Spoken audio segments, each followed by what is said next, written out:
Tashara Parker Show. The internet's favorite cousin. A different perspective on news, culture, and hot topics. The Tashara Parker Show.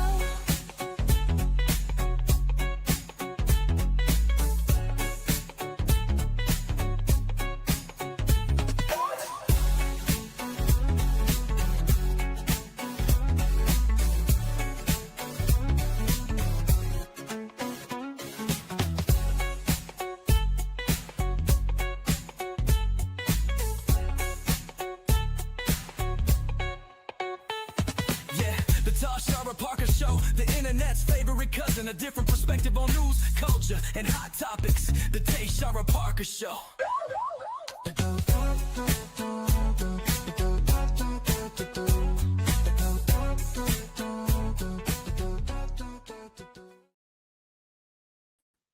When I tell y'all I be back here like bobbing my head like, okay, I'm ready to get this thing going. I see y'all already in the comments. Let me know where you're watching from. Y'all know how we kick this thing off. Good morning to you. Good morning. Good morning. Good morning.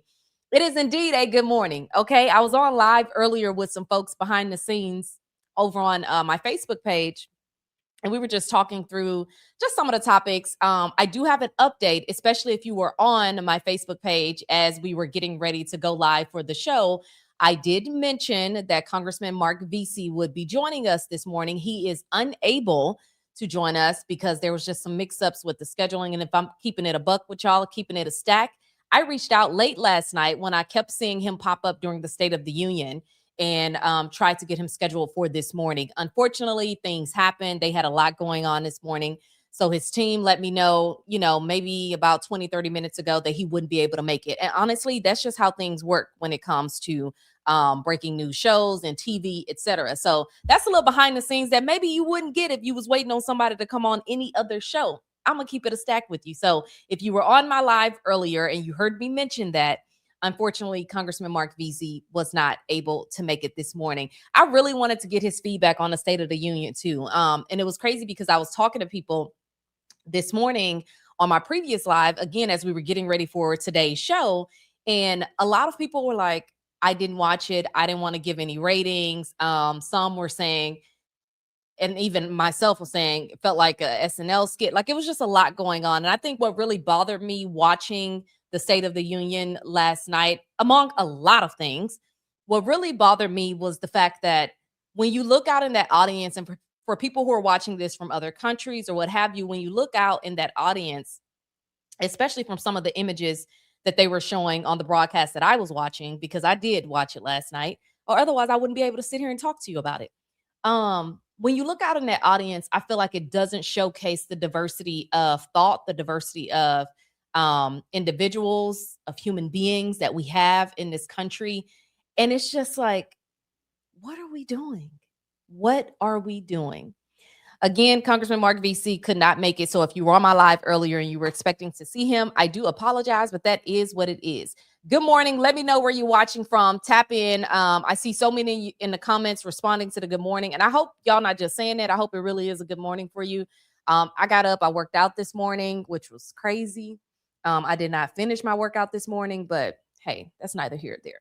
Make sure you like the page. Make sure you subscribe. If you're watching us over on YouTube, which it looks like most of you are, make sure that you, again, continue to comment, share this page, like it, all the things. If you want to become a member, there are options for you to do that as well. Austin, Texas in the building. Okay, I don't think I've had Austin in here in a really long time. So Austin, thank you for joining us. Aisha, I'm guessing you did watch a little bit of the State of the Union, saying it was a horrible State of the Union, just sickening. Lord have mercy. What else? Mark is this is Jason saying Mark is a good guy. I wish he had another seat that he could have filled. Look, I wanted to talk about all that. You better believe I was going to ask that question. Okay. But obviously they racially gerrymandered his district. The Republicans, Texas Republicans did. And so he not only is not running for Texas 33 anymore, but he was initially going to run for Tarrant County judge as well. And then, that also fell through.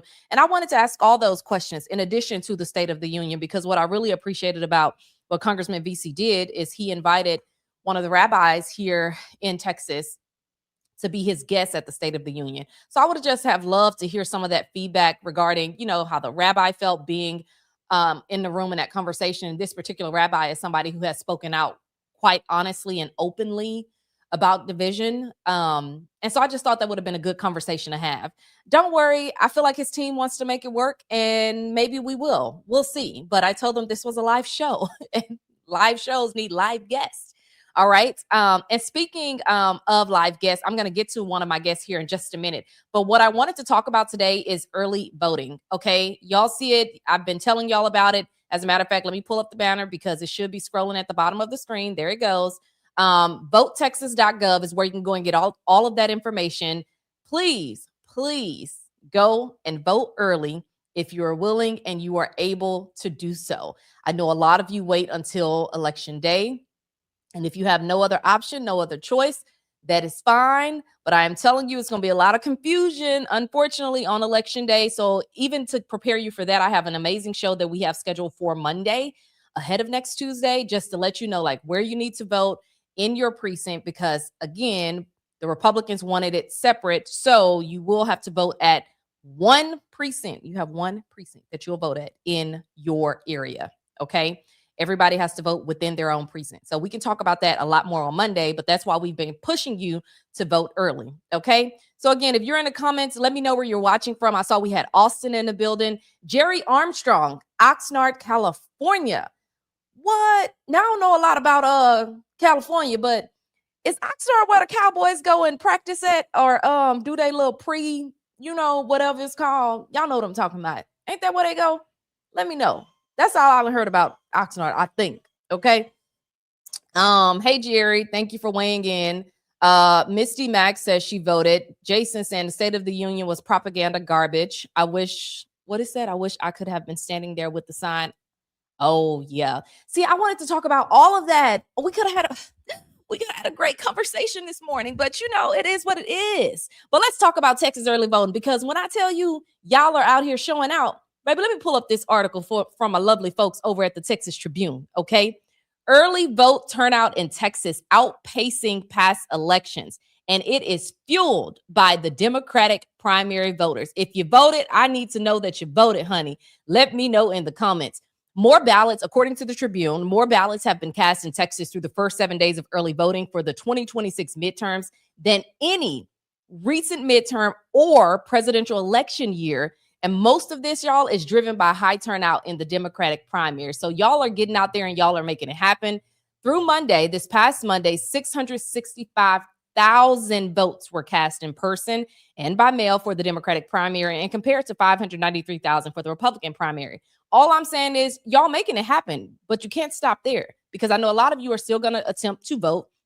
Not attempt, you will vote on Election Day, and that's cool, but I really, really need y'all to get out there and make it happen. Now, one of the things that I've been talking about is folks who, again, if you have to vote on Election Day, that's your prerogative, and it is what it is. But I did have one of my Gen Z mentees. She drove in, okay? And Kelby, I am getting ready to come to you. She drove in from, I believe, West Texas. Kelby, am I right? Good morning. Good morning. Yes, Tashara, I drove 5 hours from West Texas because, yes, it's that deep.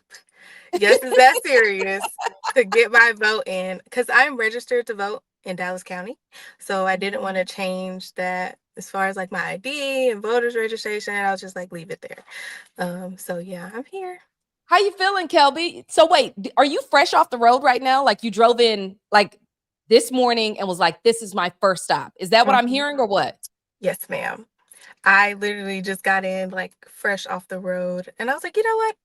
I actually was gonna vote in Glen Heights, my hometown, but I was like, I'm gonna stop in Grand Prairie because it's like coming in for West Texas. Yeah. So Yeah. it's very and like. Go ahead.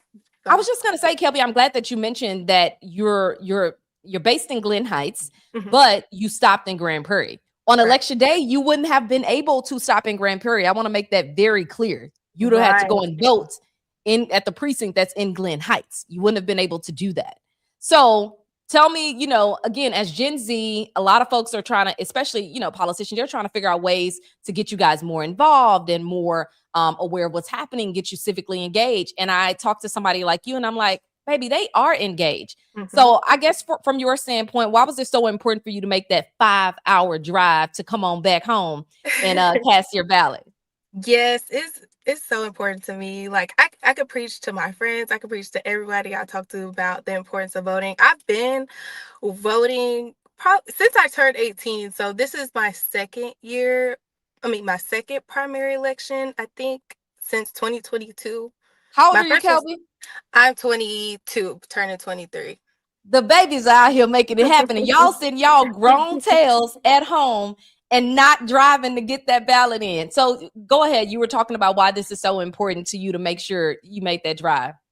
Yes, because our voice matters. Like it doesn't stop. Like it keeps going. So we have to keep that trend of like doing it. Like it's nothing but to it but to do it. And like I think it's important because like I said, you just have to like use your voice, I guess, and then it's that deep, it's that Yeah, serious, is that real to do it. yeah. So me driving 5 hours, if I could drive 5 hours to get my hair done, I could drive 5 hours to vote.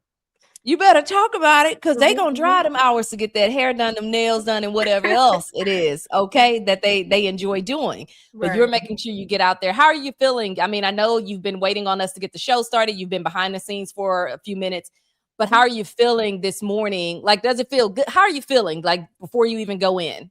I feel really good. I feel really prepared. I as soon as I pulled in the parking lot, I was approached by some campaign managers. So they really helped me, like inform me. Like I did my own research, which is also important to do research as well on each candidate that you are voting for. I am voting for like Democratic, so my ballot. I looked at my Democratic sample ballot ahead of time. And so I feel prepared. I feel excited.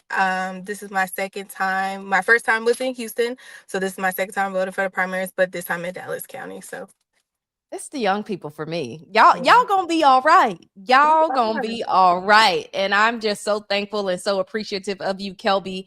Thank you. Kelby is in journalism too. I didn't say that off the top. And so I just love to see young people doing it. And so Kelby, we're gonna let you go in. And we told her we want to check in with her before she went in to cast her ballot.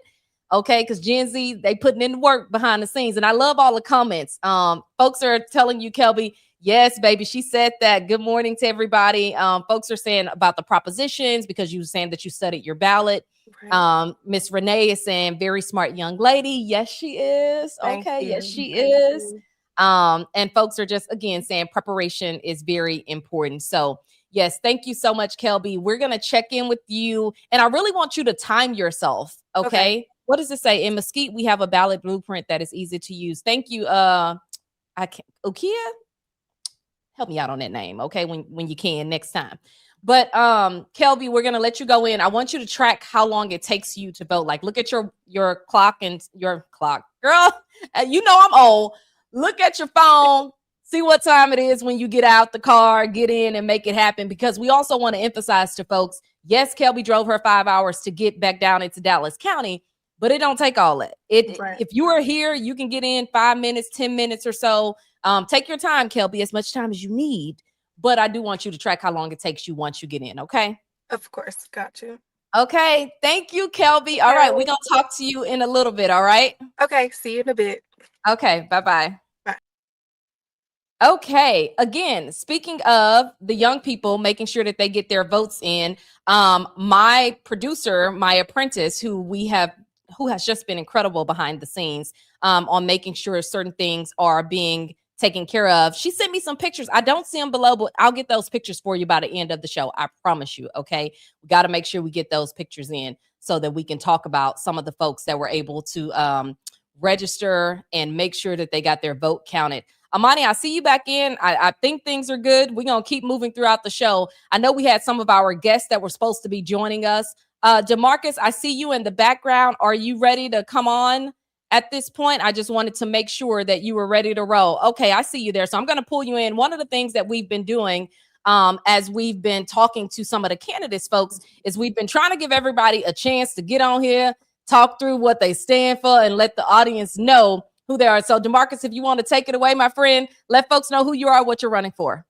First of all, thank you, Ms. Parker, for having me on the show. I'm very appreciative. Thank you for the work that you do in the community and actually putting Hold on, in the work. DeMarcus. Hold on, DeMarcus, because I got called out last time. Are you stationary? You parked? I am part, yes.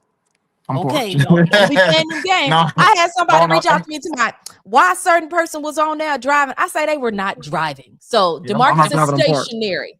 I'm stationary, Okay, Corinth, in the Hardwood. So, talk to me. first of all, thank you for inviting me on the show. I think the work that you do and the work that you put in the community have not gone unnoticed. And I think that a lot of people do come in, serve the community when they go to whatever path they work in, and they just leave. But my name is DeMarcus Alford. I'm running for Dallas County Clerk. I am the youngest on the ballot. I'm 34 years old. Grew up in South Dallas Fair Park. Graduated from Lincoln High School. Started my career at the district clerk's office at the civil file desk, working in the magistrate court, the juvenile department, and then from there I worked at Dallas City Hall in the mayor and city council department. And then from there, I went to work for Congresswoman Ada Bernice Johnson for 3 terms up until she passed away. And so I went on to work at Dallas ISD, leading intergovernmental relations. And then from Dallas ISD, I now work at DART, where I head our state relations for the entire agency at DART. And so one of the reasons why I'm running for Dallas County Clerk, I've been mentored by the current clerk, John F. Warren, who's now retiring. This is his last year in the office. And so I think one of the biggest things is that when we talk about getting young people involved and having a seat at the table, I think that we have to look at how the courts function and how we operate. And some people don't know what the county clerk office actually do. The county clerk office is the official record keeper for Dallas County. We have 11 magistrate courts, 2 county court of appeals, which clerks are actually in those courts staffing, and then we have 3 probate courts, and also as well as 5 county court of laws. We do birth certificates, death certificates, and marriage license and vital records. And we also handle trust accounts for minors and those who can't really manage the monies. Either they're in a senior facility or they somewhere across the state or somewhere out of the state. So we manage their trust accounts, as well as our DBAs, as well as property deeds and liens on properties. So just to name a few. Another thing is the city of Dallas is over 30 plus cities within Dallas County. Dallas, the city of Dallas is the only city that actually does its own birth certificates and vital records. So one of the things I want to make sure we implement is that we are able to partner with the city, so folks are not driving downtown and getting misrouted because they think they can get their information from Dallas County Clerk's office when in fact they have to go to the city to actually get that done. And so and creating a virtual clerk's office so people can have access to online records in a most secure way. Because you notice everybody don't have access to DART. Some folks don't have transportation. And some people don't have access to the internet. So what better way for them to go to a library or somewhere where they have internet access to look up sensitive records in a most safe environment way. So I want to make, and also too, I want to make sure we educate the general public on the clerk office, educating them, which means they're having a community education component of it, an outreach office that focuses on educating clubs, organizations, HOAs about property deed fraud and things of that nature. So I I'm want running. to I want to touch on that real quick, DeMarcus, before you go any further, because I think people don't know much about the county clerk's office until they need to use it, and Exactly. oftentimes it's not for the best of reasons, not when they're at their best, I should say. So Yeah. I want to ask you, especially with what you just mentioned about like fraudulent deeds and things like that, because we've seen people get taken advantage of as it relates to that. What was missing? I know your mentee is retiring, but do you feel like there was anything missing other than the virtual offices? Anything missing from this role that you feel like you're going to bring in, especially hitting on what you just mentioned? I think the first thing I think was missing. I think we have to talk when we talk about the accessibility, but also the education component of it all, because we know we can't tell people how to file documents, how to do legal documents.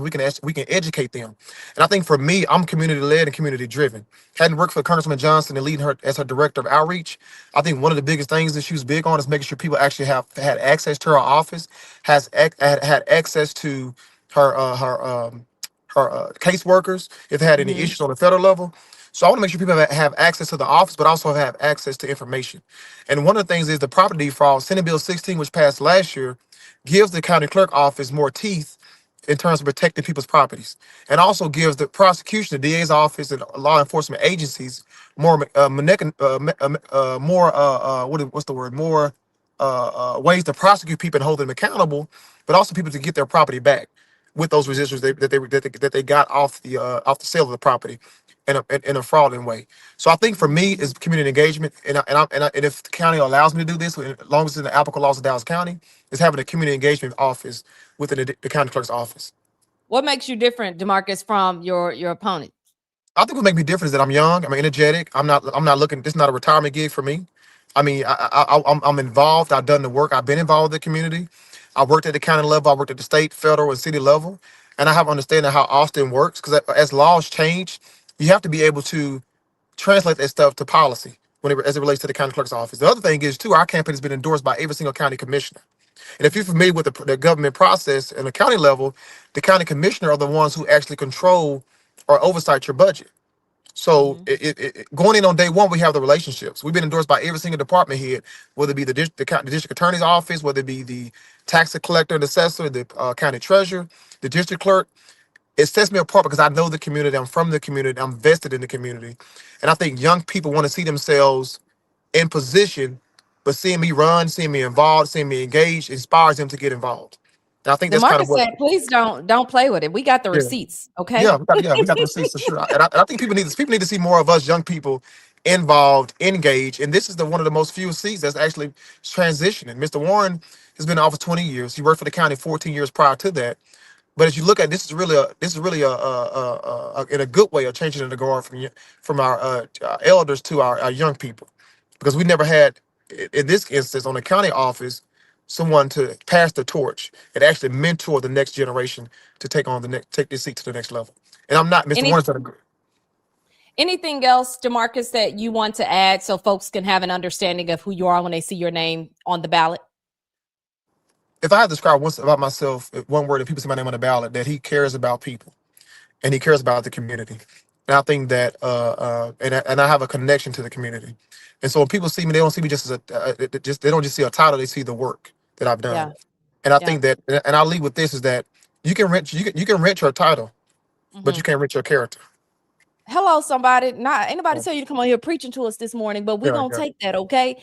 DeMarcus, where you headed right now? Will folks meet you out somewhere? Where you headed? They can meet me at DC3, Disciples of the Church, which is the top voting location in Dallas County and the southern of Dallas, or I can be at City Hill or Duncanville. I'll be at the polls all day. We have 2 more days. Tomorrow and Friday is the last day to early vote. But make sure you get out and early vote. It is very important because you can't vote anywhere March the 3rd. So get out that's and what vote, I'm trying to tell catch people. catch me in these streets, because that's where I'm gonna be at the polling locations. DeMarcus Alford, thank you so much for joining us. Appreciate it. Thank you. Okay, again, I told y'all, young people are energized and they are energetic and ready to make this thing happen. I see my producer is back on, and we also have our next candidate that we're going to get on here as well. Antoinette Harris, I'm getting ready to come to you, but right before I do, I just want to show folks real quick. I told my producer the other day, we were talking behind the scenes, and I said, you know what, we talking all this voting stuff. Have you voted yet?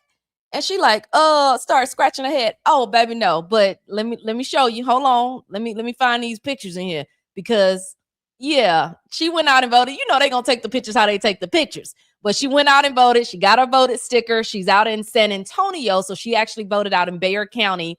So happy to see that she did that. She made sure Pops got out and voted. That's her dad, and I think she got one from her stepmom as well. And even mama. Now, mama knows she could have sent us a picture, but mama got out and voted too. So again, young people, y'all got to get out there and do your civic due diligence and make it happen. I see all of your comments, folks. Nakia saying he helped me when he worked for Miss Eddie Bernice Johnson. Yes. Thank you so much. Jason saying DeMarcus's role is crucial. Awesome candidate. And other folks are just saying to vote for him. So thank you guys so much. If you got questions, by the way, don't just wait on my questions. Y'all can ask questions of these folks that are coming in here, okay? That is why we do the candidate drop-in. So, Attorney Antoinette Harris, I am coming to you now. So I want to jump on. Hold on. Let me see. There we go. I was making sure your camera was set up, so that's why I was trying to alert you like, hey, girl, we coming. Make sure you're off mute, too, because I see you talking. Okay. There we go. If we can get that banner updated quickly for us. How you doing? I'm doing well. Thank you so much for having me on, Tashara Parker.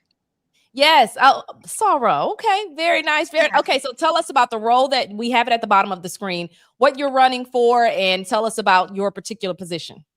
Awesome, awesome. Well, I'm running to serve as your next Justice of the Peace for Dallas County Precinct 2, Place 2.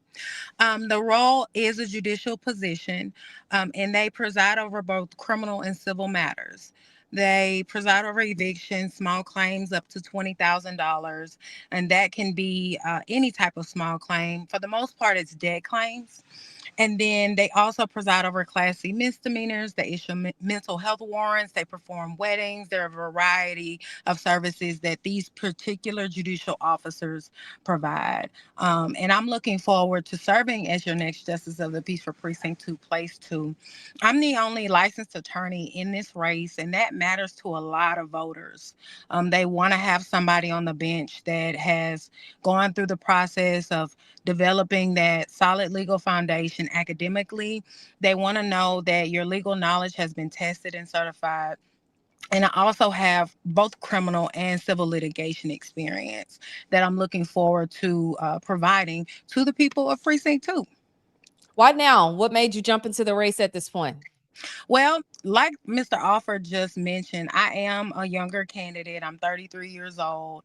I've been practicing since 2021. I started my law firm in 2023, and I was able to do that and do it well. And I think now is a good time for the next generation to start stepping up and stepping into these roles of service. I have a multitude of reasons why. One of the main ones is these courts touch more people in more cases than the higher courts, the county courts and the district courts. So for me, I really want to have an impact on this community. I want to raise the standard here in Precinct 2. And in order to do that, I would need to preside over the People's Court. Now, many people have asked me, well, why don't you just go for a county court? You can make more money, and you're more qualified for that type of position. My goal is not to make money here. I really, truly want to serve. I've served every community I've ever lived in. I've never served in this high of a capacity, but I am looking forward to serving this precinct in this role. So. Anything else you feel like folks need to know about you going into the voting booth, especially as it relates, because you mentioned you want to bring a higher standard. So I want to Right. talk about what that standard is right now and what Right. changes do you feel like you would make going into that role? Right. Well, I, like I said, have started my law firm and am running that successfully. So I have experience in case management. I want to bring that experience to this bench. The numbers on the OCA reports are a bit concerning for Precinct 2. Most of the cases get filed in Precinct 2-1. Hold I, on, oh, Attorney Harris. When you say OCA reports, oh, folks may not know what that means. You're right. Office of Court Administration. It Okay. is the agency that's responsible for, I guess, the data that the courts provide to it about the cases and how they're being handled and managed. And in looking at those reports, most of the cases that get filed in this precinct get filed in 2-1 versus 2-2. Yet the rate at which the cases are disposed of in 2-2 is a lot less than in 2-1. So I want to get in and help. I don't want to say fix, but help improve that. I want people to be trustworthy of the court system. And a lot of people are not trustworthy of our government right now, and rightfully so. We have a lot of politics going on and not enough people who actually want to serve. I hate being a politician. People call me that, but that's not what I really see myself as or want to do. You're gonna Um, be one if you get in this office. I know, I know. I am one now. I have to accept that. But I want to help improve the case management in the court. I also have youth justice initiatives that are my primary initiatives, getting teen court in Mesquite. As a criminal defense attorney, I've gotten an alarming number of 17-year-olds appointed to me by the courts, the Frank Riley courts. And they're all coming out of Mesquite. I don't know what the issue is, but I want to bring some programs to the area that I hope would mitigate it, teen court being one of them. I won't go into the full-blown sale of teen court. I hope y'all do your research on that. But I want to also start with some teen town halls. I did one at AC New Middle School not too long ago. It was supposed to be about youth empowerment, but honestly, I ran out of talking points. So I just started having a real conversation with them. And one of the young ladies felt comfortable enough to let us know she had a suicide attempt the week before, but nobody knew because nobody asked. I think it's time we stop talking about these kids and start talking to them. So I want to implement that alongside a mental health professional. I want to start youth programs that are led by the youth, peer-led programs in the areas, working with the different ISDs in the precinct. I have a vision for our youth that I'm hopeful I can implement. I also want to work on accessible justice. I don't think anybody should have to face an eviction notice and a possible termination from their job in the same day. If I can get you in sometime after hours virtually and make it work, use court call. That's what a lot of the criminal courts use, is court call. If we can do that, I would love to get that in place. I would love to work on different ways of handling those Class C misdemeanors that are not so harsh in punishment. I want to engage in purposeful. Oh, wait, hold on. I saw Let's that I see. went backstage. Okay, I'm back. There you I'm go. back. Okay, Yeah. yes. I want to engage in purposeful And I just giving. want to say real quick, Attorney Harris, for those of you in the comments, you're saying that you have feedback or have questions or what have you, ask them. Ask the questions and we will gladly pull those up. Okay. You got folks saying they're proud of you and the work that you're doing, etc. Aw. But for the folks who have questions, that's what we want to see. Ask Yeah, your please. questions so that we can get those in. I'm going to give you about 2 more minutes to wrap up here, Okay. Attorney Harris. And then again, if I get some questions, then I'll bring those in. Awesome. Thank you so much. So the purposeful giving piece, the wedding money that the JPs make here in Dallas County, they take that money and it goes directly into their pocket. It does not go through Dallas County. What I want to do is take a portion of that money, create scholarships, create grants for small businesses, create vouchers for people who need it. And really, I want to do things for single mothers as well, because I was raised by one. So I know it takes a village, and however I can contribute to that village is what I want to do with my purposeful giving. Of course, my legal experience, I'm licensed in Texas, Louisiana, 2 federal district courts, JD, LLM, more degrees than a thermometer, as Uncle TD Jakes would say. And I want to empower my community. I want to have, sessions at the courthouse. There's a community center there. I want to host resume building sessions. And Attorney Harris, because I see we have 2 more people that just joined us. Where can folks find your website and information about the work that you're doing to have all this kind of laid out in front of them before they go, the folks who haven't voted yet? Right. So I have a website. It's harrisforjp22.com. And then on Facebook, you can find me at Antoinette Ian Harris or Attorney Antoinette Ian Harris for Dallas County Justice of the Peace Precinct 2, Place 2. I have one more bit that I do want to let people know that I really want to bring. 30 seconds. 30 seconds. I want to bring a citizens law school. I want to teach people their rights in a comprehensive way for those who want to learn. Thank you, Tashara Parker. I appreciate your time. Thank you all. And I look forward to seeing y'all at the polls. Thank you. Oh, real quick. Where you headed? Where you headed right now? Oh, I'm at the South Garland Library. South Garland Library. Okay. So folks, if they're coming out that way, thank you so much, Attorney Harris. Appreciate it. Thank you. Okay, so you guys know at the top of the show, I said that we were expecting Congressman VC, and he's been running and trying to get in here and make it happen. And I am proud to say, okay, look who has joined the conversation. How's you doing? Going? I'm doing good. I hope this bus is not too loud, but I wanted to make sure that I was able to. Can you hear me okay? We can. Can you turn your phone sideways for me? Yeah, absolutely. There we go. There we Yeah, there go. we go. Yeah. Yeah. Well, Congressman, I hope. Oh, go I'm sorry. ahead. Go right ahead. Yeah. No, I was great just to be with you. there you go. We can hear you now. I just wanted to make sure I can hear you. I was watching the State of the Union. I know you don't have a whole lot of time, so I'm gonna jump right into it. And Yeah. I felt like it was a whole lot of political theater and just I felt like I was watching SNL. But you guys sat there so well. You were right in front of Ilhan Omar. So when I saw you seated there, I was like, oh no, we got to get him on the show. I Yeah. want to talk specifically about who you chose to bring as your guest with you, Rabbi Stern. How was that for him being there alongside you? And how did it feel being inside the room? Rabbi Stern. The reason why I picked him is that he has a very interesting congregation. He's obviously a rabbi with a Jewish congregation, and some of the congregants are more conservative than others. And he's been trying to host community dialogues on immigration to try to bring people together on the issue of immigration, which is very important right now. And so that was why I picked him, because we need to be able to have more of these dialogues. People are always going to disagree on certain issues, even people within the same party. And so I thought having him as a guest was really a good way to go. And so that is the reason he became the guest. But let me tell you, on the House floor last night at the SOTU, it was absolutely as crazy as it looked.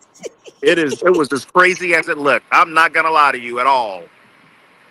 Can I ask you this? There were many different forms of protests happening by Democratic reps, both inside and outside of the chambers. Yeah. What was your form of protest last night, and why was it important for you to be in the room? It was important for me to be in the room because in a representative democracy, one person is chosen to represent a district. And for the district that I represent in Dallas and Fort Worth, it was important for people to see me there and for me to report back what I heard, because that's what it's all about, right? And so I have a vote. I was empowered with this vote by the people. And so I wanted to be there so I can report back. And I did. I went on my Facebook. I went on Twitter. I went on social media, and I reported back what I saw. And let me tell you, what I saw was really ugly. It wasn't good. It was divisive. It was nasty. And it was a bad deal. Yeah. Congressman Al Green was escorted out for holding a sign that He said was. Black people aren't apes. Yeah. You're both from Texas. What was your reaction in that moment? When I saw that, I was like, I know it was serious, because Al would never do something like that unless he thought it was that he needed to make a point. And he made his point. It made them upset, and they were trying to get him off the House floor. But if it made them that upset, like Mark Wayne Mullen, I know him really well, senator from Oklahoma. He was one of my classmates. We were elected in the House the same year when he was still a House member. And Yeah. then Mark Wayne, if Al holding the sign made you that upset, then you should have said something when Trump said what he said. It's no good to be mad at Al, right? Don't be mad at Al. Be mad at Trump. Otherwise, why are you worried about the sign? Yeah. That's the way Agree. that I look Agree. at it. Yeah. If Trump didn't offend you, the sign shouldn't offend you. Talk about it. What was the biggest claim last night that made you think, look, that's just not true? You sitting there like, what made you roll your eyes last night? Because I roll my eyes a lot. The affordability issue. He kept trying to downplay the affordability issue, saying the economy is roaring and it's doing good. But the fact of the matter is that people are struggling right now.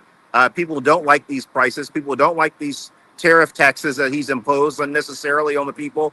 And people want relief. Consumers want relief. Americans want to pay less for their groceries. They want to pay less for housing.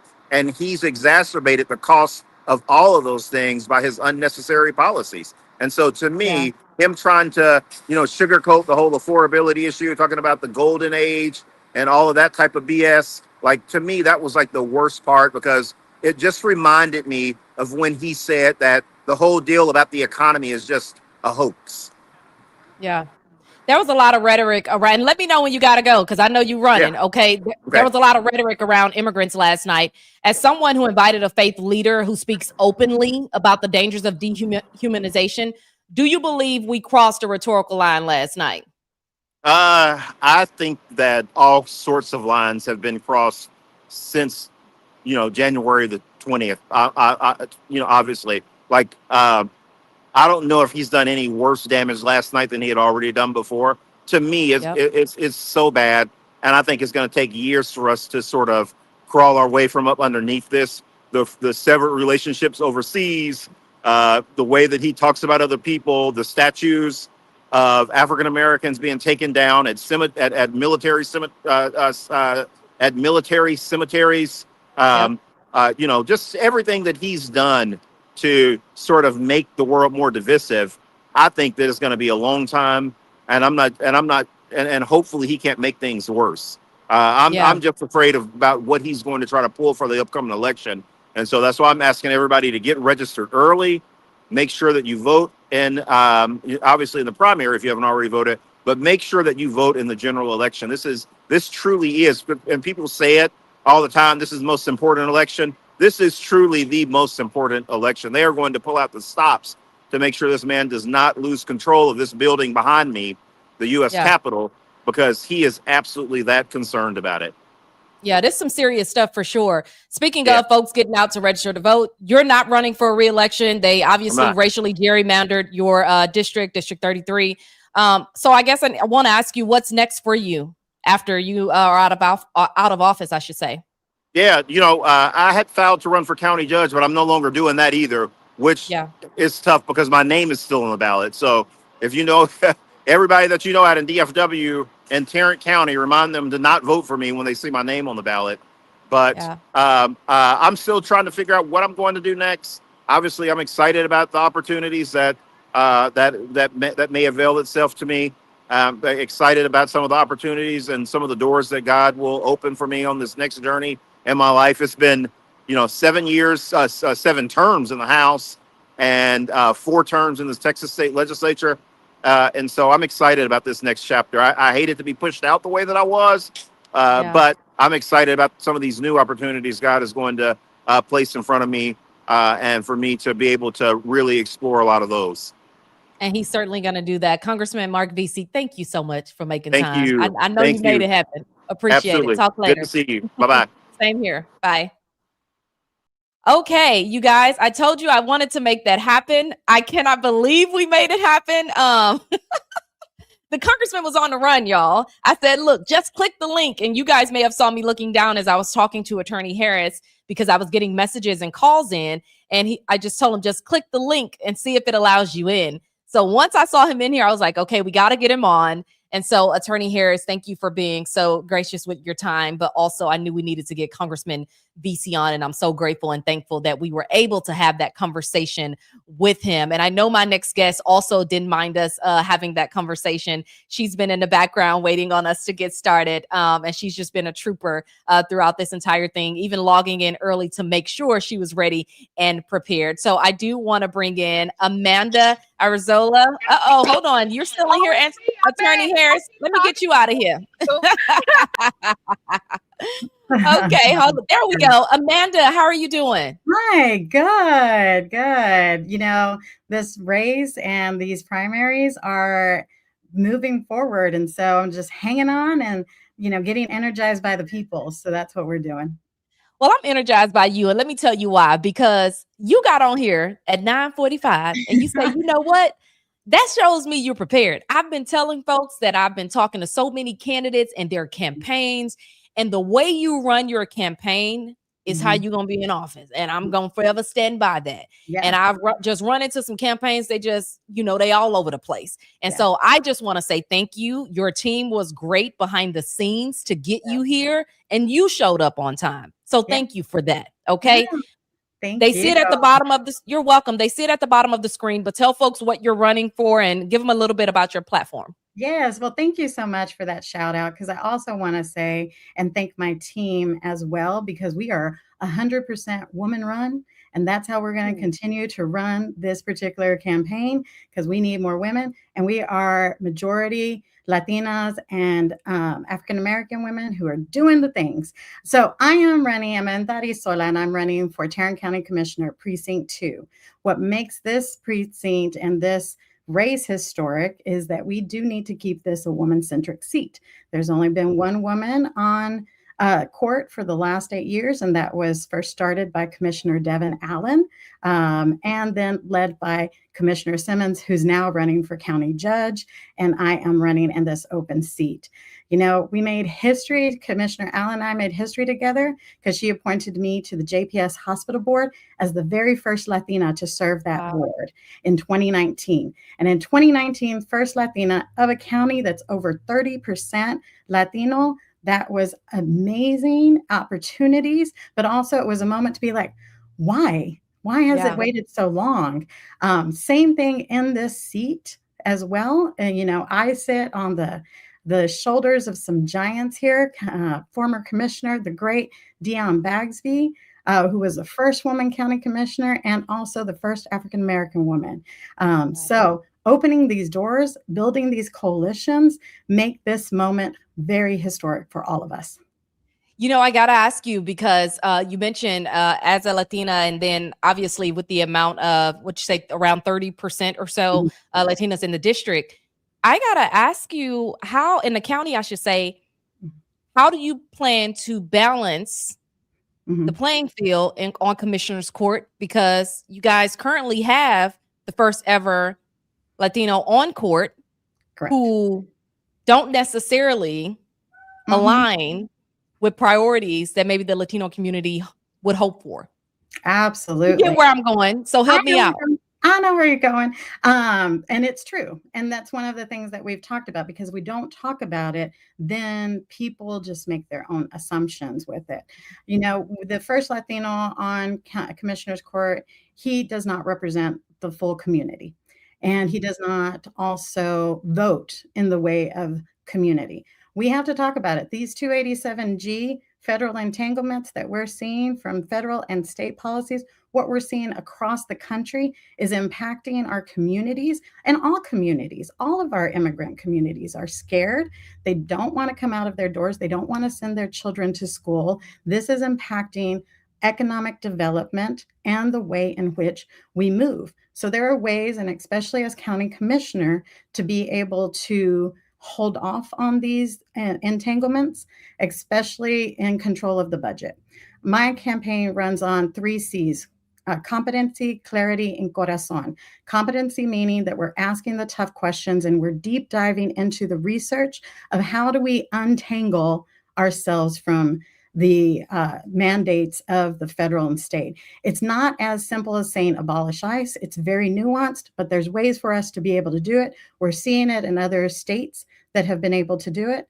And 2, clarity, making sure that there's accountability and transparency. We have issues at the county jail with the sheriff's office of unexplained deaths that continue to happen that should not happen. Families deserve accountability. They deserve to be coming to the table and to talk about what's happening. And also, it's our responsibility that we continue to fight for those conversations and what does oversight really mean and really look like, as well as corazon, with the heart of community. So being able to compare that and being able to balance that on this court is super important, and being able to ask those tough questions and continuing to push back on administration.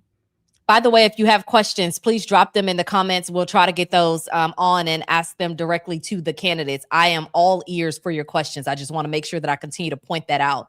I want to ask you specifically, you know, I've been following Tarrant County way too much. And so I got very specific questions for you. Okay. So when it comes to the court, and, you know, when you watch your meetings nowadays, I feel like I'm watching reality TV. I'm gonna just keep it 100 with you. I feel like I'm watching it's a lot going on, but it is the reality of Tarrant County residents that are having to deal with this. And so my first question is, for meetings, how would you vote as it relates to meetings, whether extending them, having them more often? I want to talk a little bit about that, because I want to talk about how would you vote on that? What will be your stance on that? But also from a standpoint of how long people can talk on the different topics. I want to hear about all of that. Yeah, absolutely. So on my role at JPS, I was one of the most accessible board members.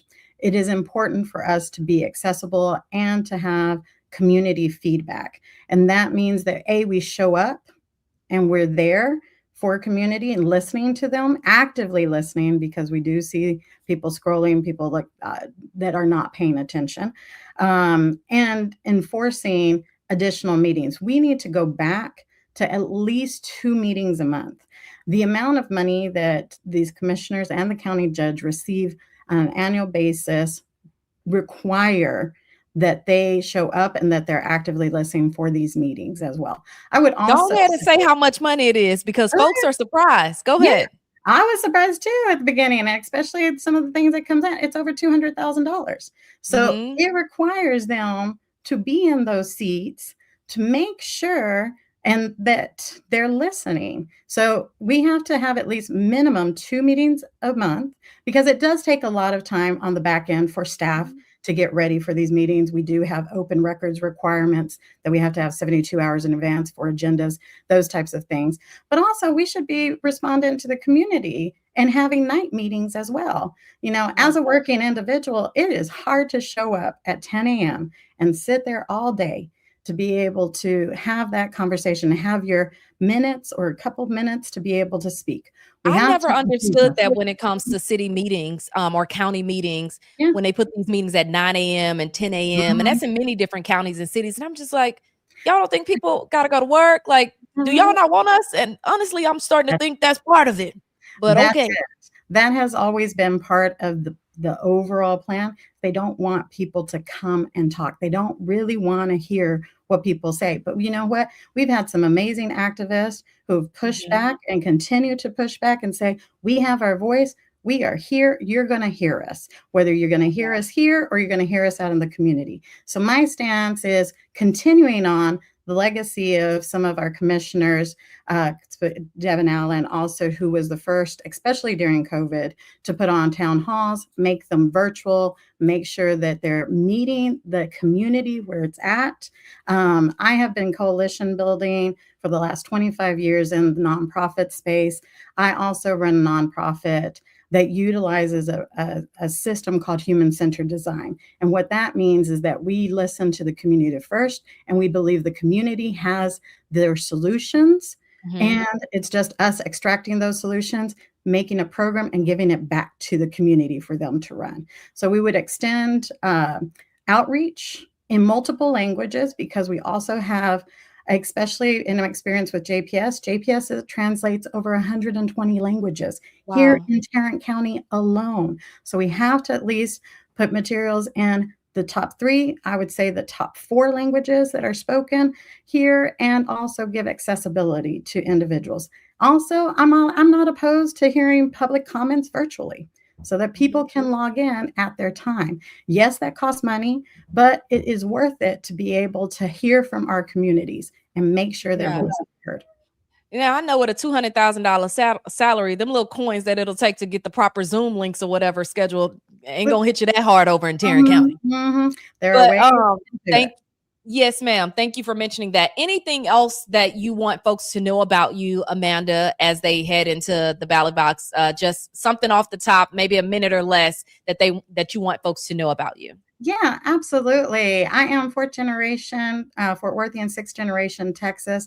I have been in community working through tax systems. I'll put a shout out for my VITA programs, which are volunteer free assistance, so that people can get their taxes done for free, bringing back Okay. understanding what affordability really means. I have worked with family members who have, not family members, but community members who have to work 3 to 4 jobs, part-time jobs, in order to meet ends meet.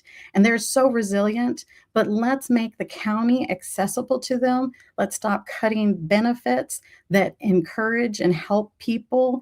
Let's make sure that we are taking care of each other. And I'm encouraged by all that's happening right now with community and neighbors coming together and supporting each other. That's what this campaign is about. Please check my website at amandafortarrant.com. Also follow me on social media at Amanda for Tarrant, so that we can continue these dialogues. We've been block walking since December. People are tired. People are fed up. We need change. I'm the one to be able to lead in that and to help push back on all of the political gerrymandering that's been happening and really create results for our community. I have the proven track record to do that, and I'm the only one that has that county level experience running and supporting as vice chair and getting that groundswell from my elected peers. So please vote for me. I And also love it. come out and join us. Candidate for Tarrant County Commissioner Precinct 2, Amanda, thank you so much for joining us. Thank you. Thank you. It's good seeing you You're again. so welcome. Same here. Same here. Okay, folks, we've had 3 candidates on thus far. We said we were going to space them out about 15 minutes or so, but I do have an update from our Gen Z voter. Hold on, let me see if I can get everything worked out. Let me see, get her back on in here. 1 second. Okay. Hello, Kelby. You're on mute. Oh, wait. Oh, It's working. there you go. Uh-huh. All right. We're How did it go? Let's talk about it. She just finished voting, y'all. How did it go? I got my stickers. So cute. So it went really well. Very smooth process. You just go in, give your ID, they scan it, whichever party you want to go with. It took me at least about maybe 10 minutes, 15 total at the most, to get in and get on out. So it was very smooth in my opinion. Okay, so you said, did they ask you which party? Yes, they asked me which party, and it was separate, Republican, Democratic. Now, were y'all in separate rooms or just separate machines in the same Separate- room? It was kind of like separate, I guess like registration, like lines, and Mhm. then we used the same machine. I heard of like machines having like DNR on them, but I Mhm. didn't see that in this particular voting site. In Really? Grand Okay. Prairie. Yeah. So it's kind of just like a straight line, but there's separate like registration, Democrat and Republicans. Okay. Okay. Mhm. All right. And so you walked in, you got in, and did you take any paper with you, or you already knew what was going on? Like I mentioned earlier, I did do my research, but I was allowed to take in a sample ballot that I had a copy of, just to familiarize myself with the names and how the ballot will look. But that I did see another person with a paper, so I think it's allowed and stuff like It that. is. It I'm is. sure they It's would have told definitely me allowed. something. If not, Trust me, they would not let you in there if you weren't supposed to have it. Yes, right. you can take your sample ballot in there. You guys, if you're in the comments, please let Gen Z know that we are here and we're rocking with them, and let her know, Miss Kelby, how proud we are of her for making this 5-hour journey to get back to Texas, to get back to Dallas County, and Yes, make ma'am. her voice and her vote heard. Kelby, I know you're tired. You've been driving since this morning. I hope you can get you a good little old coffee, or if you go straight home, get you a nap or what A have you. good nap. A Yep. good I was nap. gonna say Okay. that second option. Yes, Well, ma'am. we'll catch up later, Kelby. Thank you so much for dropping in. Thank you, and thank you for the opportunity anytime. You're welcome. I love y'all. Y'all and y'all little, what's the other one y'all do? I don't know. However it Oh, goes. you gotta do the Yeah. clapping. You gotta do Yes. the Yes. part. There we go. There we go. All right, Kelby. Alrighty. Talk to you later. Be careful. All right, you as well. All righty. Bye. Okay, I absolutely love it. Oh, we getting love over on Instagram. I haven't been talking to folks on Instagram, by the way, because they're off onto my side here. I wanted to go live on Instagram to actually show them the show, but I ain't quite figured that out yet. But thank you, Caleb. I'll let Kelby know. All right. For those of you in the comments, as I mentioned to you, make sure that you are leaving your comments, your questions, all that good stuff. If you're watching us on YouTube, which most of you are, Attorney Patterson, we're going to come to you in just a minute. So make sure you're ready to roll with your setup. I see you in the background here. But make sure you have liked the page. Make sure you have subscribed. And of course, if you want to become a member of the Tashara Parker Show channel, it is very easy for you to do so. And we have quite a few options for you. All right. So make sure you join the Tashara Parker Show channel over on YouTube. If you have any questions, again, let me know. Tyshawn, you telling folks what to do, but you're not leaving no questions. Okay. Y'all see Tyshawn's note. Thank you, Tyshawn. But weigh in, leave a question, comments, all the stuff. And I just want to say again to Congressman VC, thank you so much for making time. That's what I'm talking about. Look, when you of the community, yeah, we gonna figure it out. Oh, I know I'm live on Instagram, but I wanted to go live and show y'all the actual show. That's what I was saying. Like y'all can't see the actual show, right? Like y'all see me. You don't see all the other good stuff. Okay. All right. I'm talking to Instagram and talking to y'all. So we have our next candidate here and available. And I want to make sure that I get her pulled up here quickly. It is for Criminal District Judge Court 5. Let me go ahead and get her on here. Attorney Patterson, are you there? There you go. How y'all doing? Hi, good morning. Where are Good you morning. located right now? I'm in Dallas, here off of 20. I just left one of the polls. So I'm out in the community. I had to pull over and get on the interview. I've been working the polls in DC3 and DeSoto and Cedar Hill, my hometown. I love it. Can you turn your phone sideways for us? This way? Yeah. Wait a minute. Try it one more time. It didn't Try it flip. one more time. Hold on. This way? I don't know why it's not letting me flip. Oh, okay. It's not. That's okay. That's all right. All right. Is So it too tell folks, windy? Do I need to get in the car? Is it too windy or can you hear me? we would love for you to be in the car, but we can still hear you. We can hear you just fine. Tell folks what you're running for. I'm running for Dallas County Criminal District Court number 5. I'm Dallas County born and raised. This is a felony criminal court. So I have 11 years of experience as a prosecutor, a defense attorney, a family attorney, and a judicial clerk. I'm the only candidate in this race that's from Dallas County, born and raised, a Cedar Hill native, and that's clerked for a judge on the appellate level. Okay. Okay. Now, why would somebody interact with this particular court? Well, this court is a very serious court. This is a felony court, so it ranges from the lowest felony in the state of Texas, a state jail felony, which is drug offenses, thefts, DWI thirds, all the way up to capital murder. So you're Hmm. in pretty much serious trouble if you get in this court, but it can happen to anybody. You know, people are falsely accused. You know, people get in situations where they shouldn't be, hanging with the wrong people. So anybody can land in this court, but this is a serious felony court.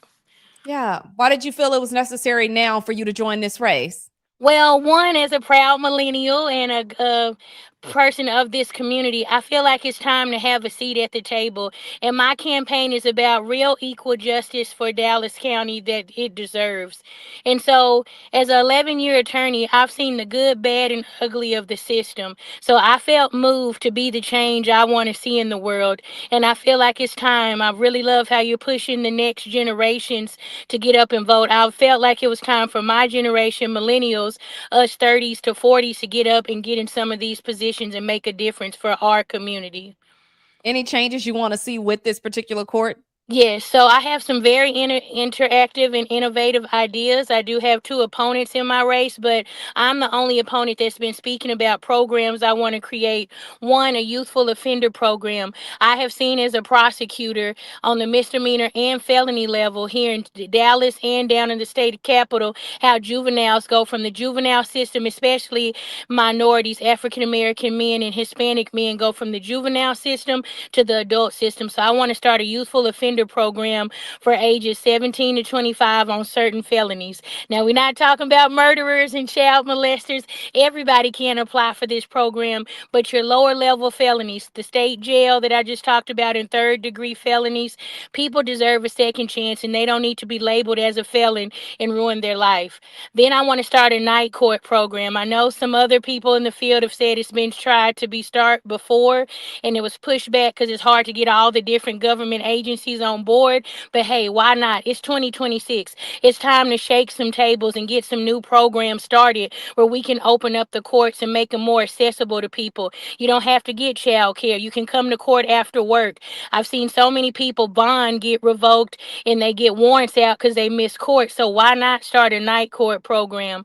Then the last thing I want to have is me as a judge take an active role when I see people with drug abuse and mental health issues in front of the bench. bench. Me as a prosecutor, I see defense attorneys saying nothing when you can clearly see somebody is mentally ill or on drugs and they're just signing their life away. I feel like judges need to take an active stance and say, hey, has this person been evaluated for drug abuse and mental health issues?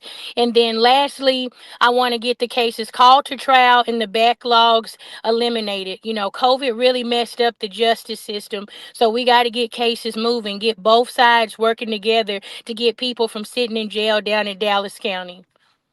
Okay. Anything else that you want folks to know about the work that you're doing currently and how it applies to what you would bring to the bench?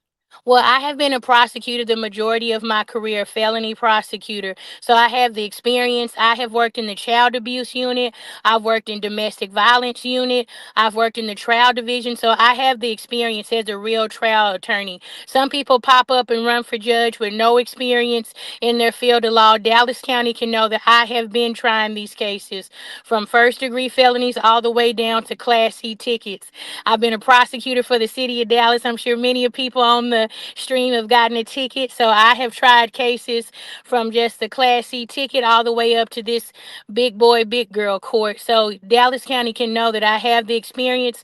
I have the heart. A lot of people know me for the work I've done in the community, free wills clinics, legal webinars I ran in conjunction with my sorority during COVID to educate and empower the community. I'm just not running up to make a difference now. I've mentored kids. I just spoke at Pinkston High School to motivate junior and senior girls to go to college and have confidence. I mentor other people that want to be lawyers. So Dallas County knows that I will be fair. That's my first point of my campaign.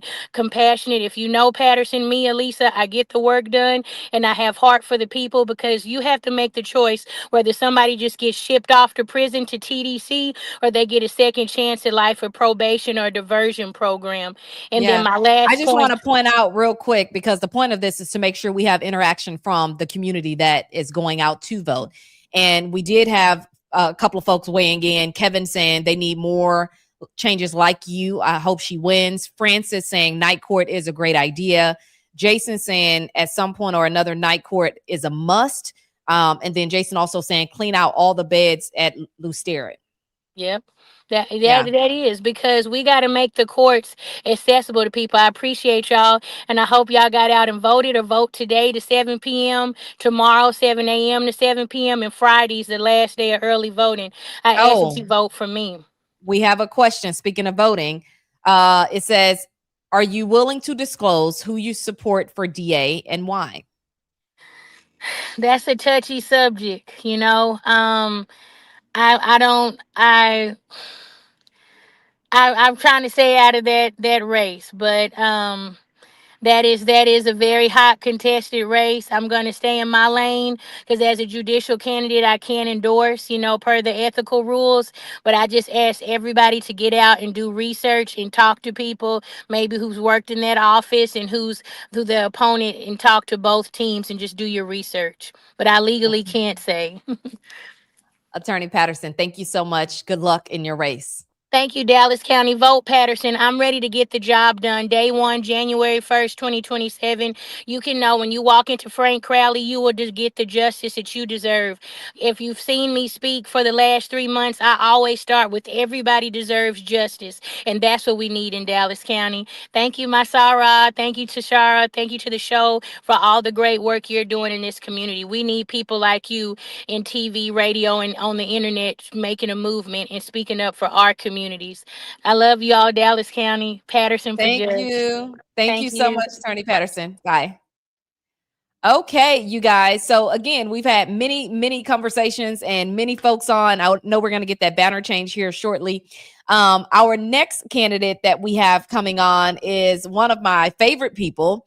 It's Miss Community. Miss Diane Gibson is joining the conversation. Miss Diane, how you doing?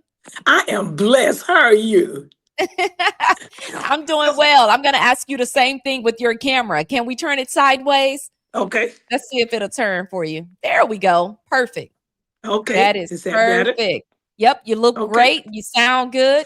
Tell everybody what you're running for. My name is Diane Gibson, aka Miss Community. I'm running for Justice of the Peace, Precinct 1, Place 1. Okay, so tell us about this particular area, what folks should know about this position, because a lot of folks, they hear all this stuff and they're like, okay, well, why would I end up in this particular court? Justice of the peace, I should say, excuse me. Where you would end up in a JP court. Sad to say, I keep saying the very same people that we're requesting that you go out and vote for us, those are the people that if you don't pay your rent, those are the very same people we have to evict. And so that's the sad part about it. On one part, we're soliciting your vote and asking you to put us in office, and then you have to face us when us facing an eviction. And I understand that. I promise you, I understand. Been there, done that. So I know that where there is no vision, the people will perish. And the one thing I love, I actually did community courts. I was the chief of the community courts division for the city attorney's office for 18 years and 9 months. And since it's African American History Month, I am proud to say that I have been the only African American in the entire city of Dallas city attorney's office that has held a position as a chief over division for the city attorney's office. And I do not have a bar card. So I am proud. We started out with one court.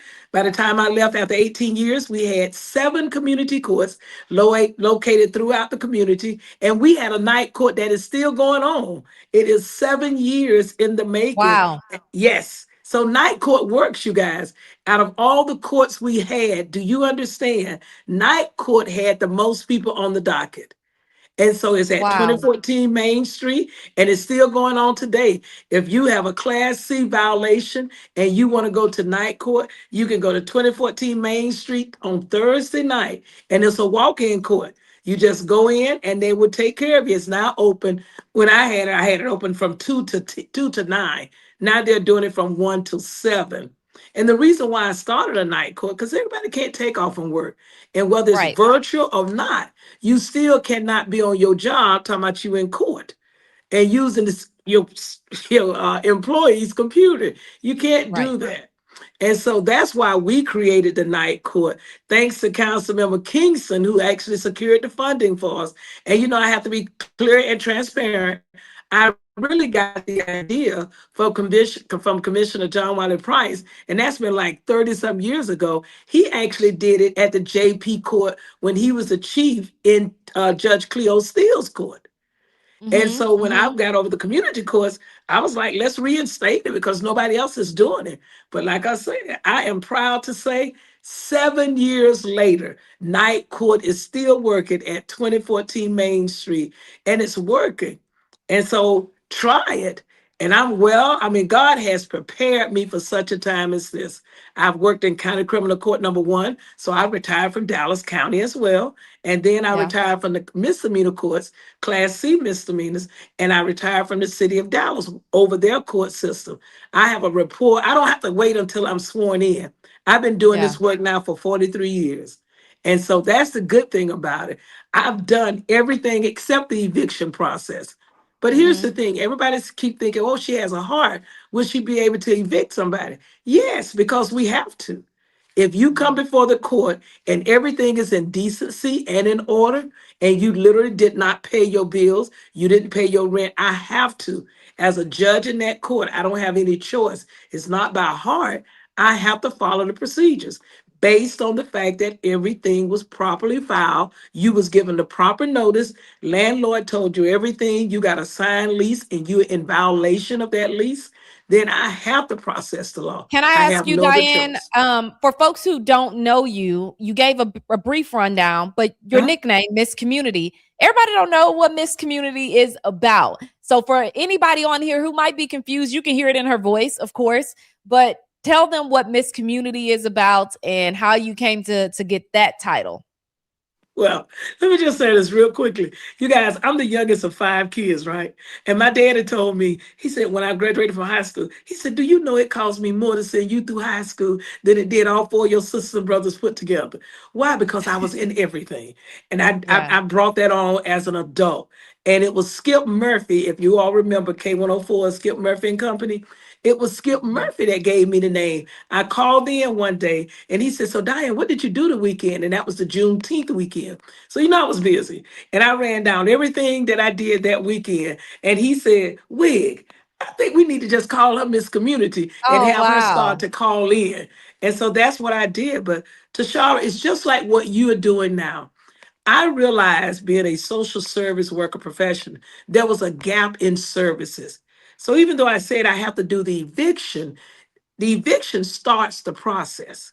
So Mhm. once you evict the person, you can have all these other social service agencies. Do you know we have over 200 social service agencies just in Dallas County alone, and they don't Mhm. have the funding to actually get out and market that they have rental assistance, utility assistance. They can help you with your house payments. They don't have a marketing person to do that for them, and they don't have funds to do the marketing. So the sad part is the people that need the help don't know the help is out there.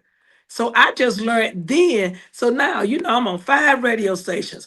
Diane, use those for more than just entertainment. Yeah, Use exactly. them to connect the services to the people that need it the most. And that's the same thing I would carry into the JP court.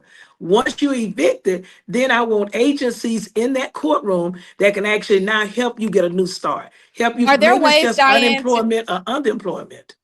Are there ways, Diane, to get that information out to people before they even get to the eviction process? Because once you have that eviction on your record, your rental record, that's a whole, Oh my situation God, in it's a itself. nightmare because But now is you there can't get a anything that quality can of be done living. where that information can be provided ahead of time before they even get to that point? If you can hear me, Diane, Yes, you're there you go. yes, I have a little book. I got to bring it in here. I have this cute little book you carry around, a directory from our calling, and it is so unique. It's a nice little book, but here's the thing, Tashar, once you come into the court, I can still stop it because my best friend, Adam Magoo, used to be a former city council person. He's now a mediator. And so what Ah, I can do is recommend, why don't the two of you go talk before you come to me and see if you mhm, all can work this out before it gets to me. Because once yeah. it gets to me, if you're not willing to actually do conflict resolution, then once you come to me, there's a possibility this is going to end up on your credit report. Okay. Diane Gibson, thank you so much. Justice of the Peace, Precinct number 1, Place 1. Thank you so much for Yes. joining us today. Okay, and please tell them to go vote. Friday is the last day for early voting. Friday, y'all heard her. Friday is the last day for early voting, and we even have it, Diane, scrolling at the bottom of the screen this entire show. We are not playing that. Get out and vote early. Thank you so much, Miss Can I Diane. say something Appreciate it. personal to you before I go? Sure. I just want to tell you how proud I am of you. Is that you know what? You never gave up. You never gave in. You truly is a whole epitome of keep hope alive. Thank you, Diane. Thank you. Thank you. I appreciate you. Thank you. Talk later. Okay. Oh my goodness. Y'all gonna have me over here. Lord. I love Miss Diane. She is amazing and she has been doing the work, as many of you have said, for many, many years. Okay. Many, many years. Yeah.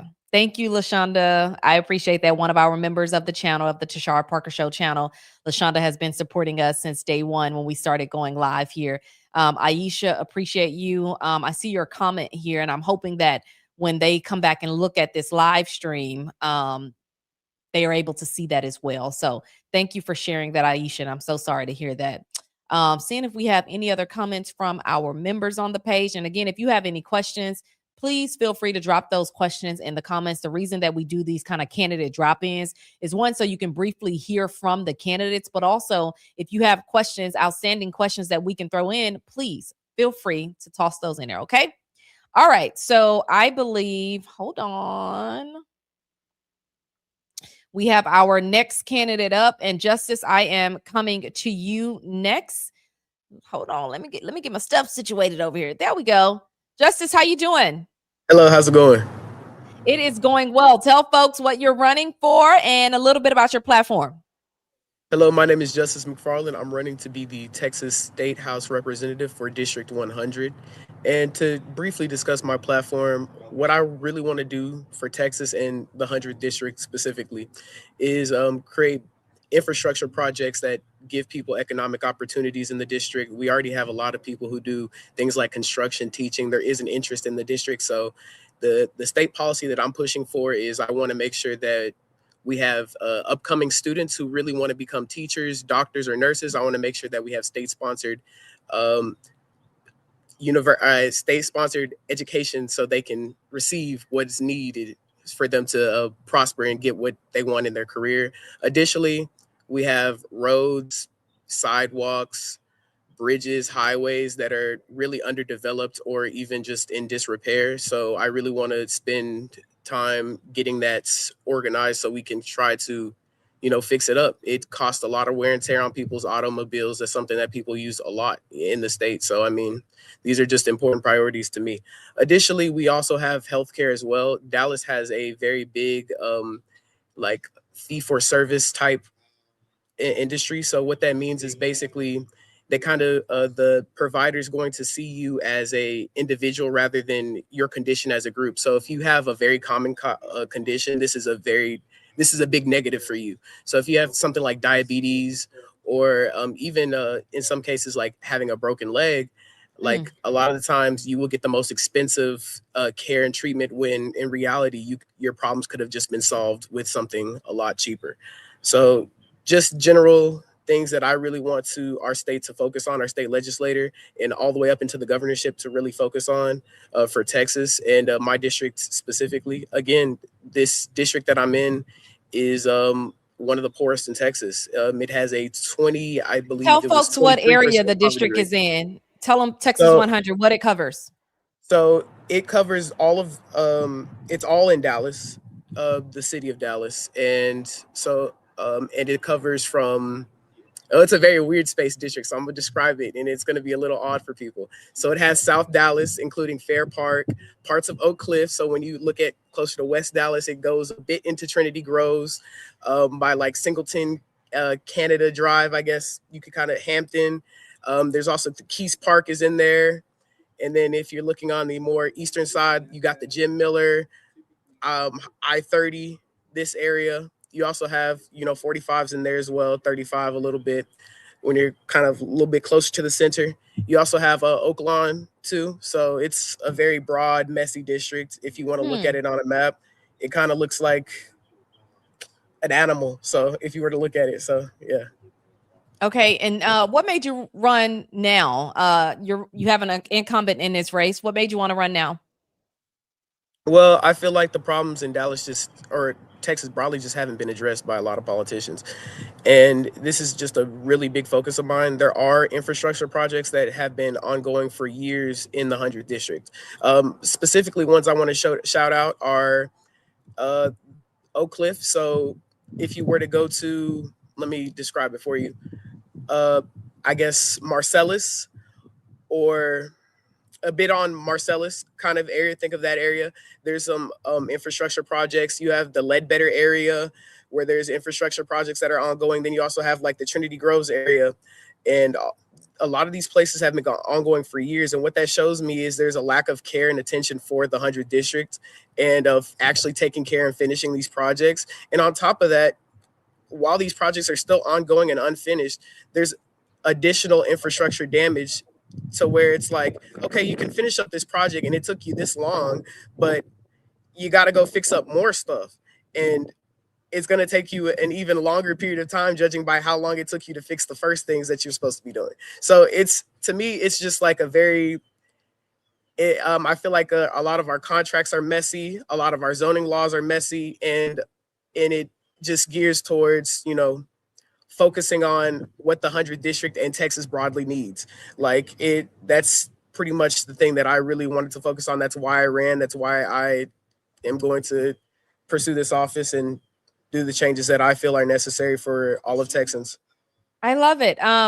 What part of Texas are you originally from? Are you from the Oak Cliff area or South Dallas? Which part of Texas are you from?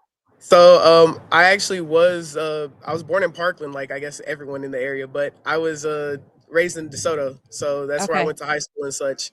So I went to high school in Duncanville High School. Sorry, it's a little confusing because I said, when you get in the Texas suburbs, oh man, sometimes you go to schools that you're like county lines and such. But to keep it short with you, Yeah. yeah, I went to Duncanville High School for like 1 year, and then Townview Magnet Center in the 100th district for the rest of my sophomore year and onward. So Okay, I so graduated from there. I wanted to mention this. Jason says your district is a majority of prime property that they are gentrifying. The less fortunate residual homeowners are getting out.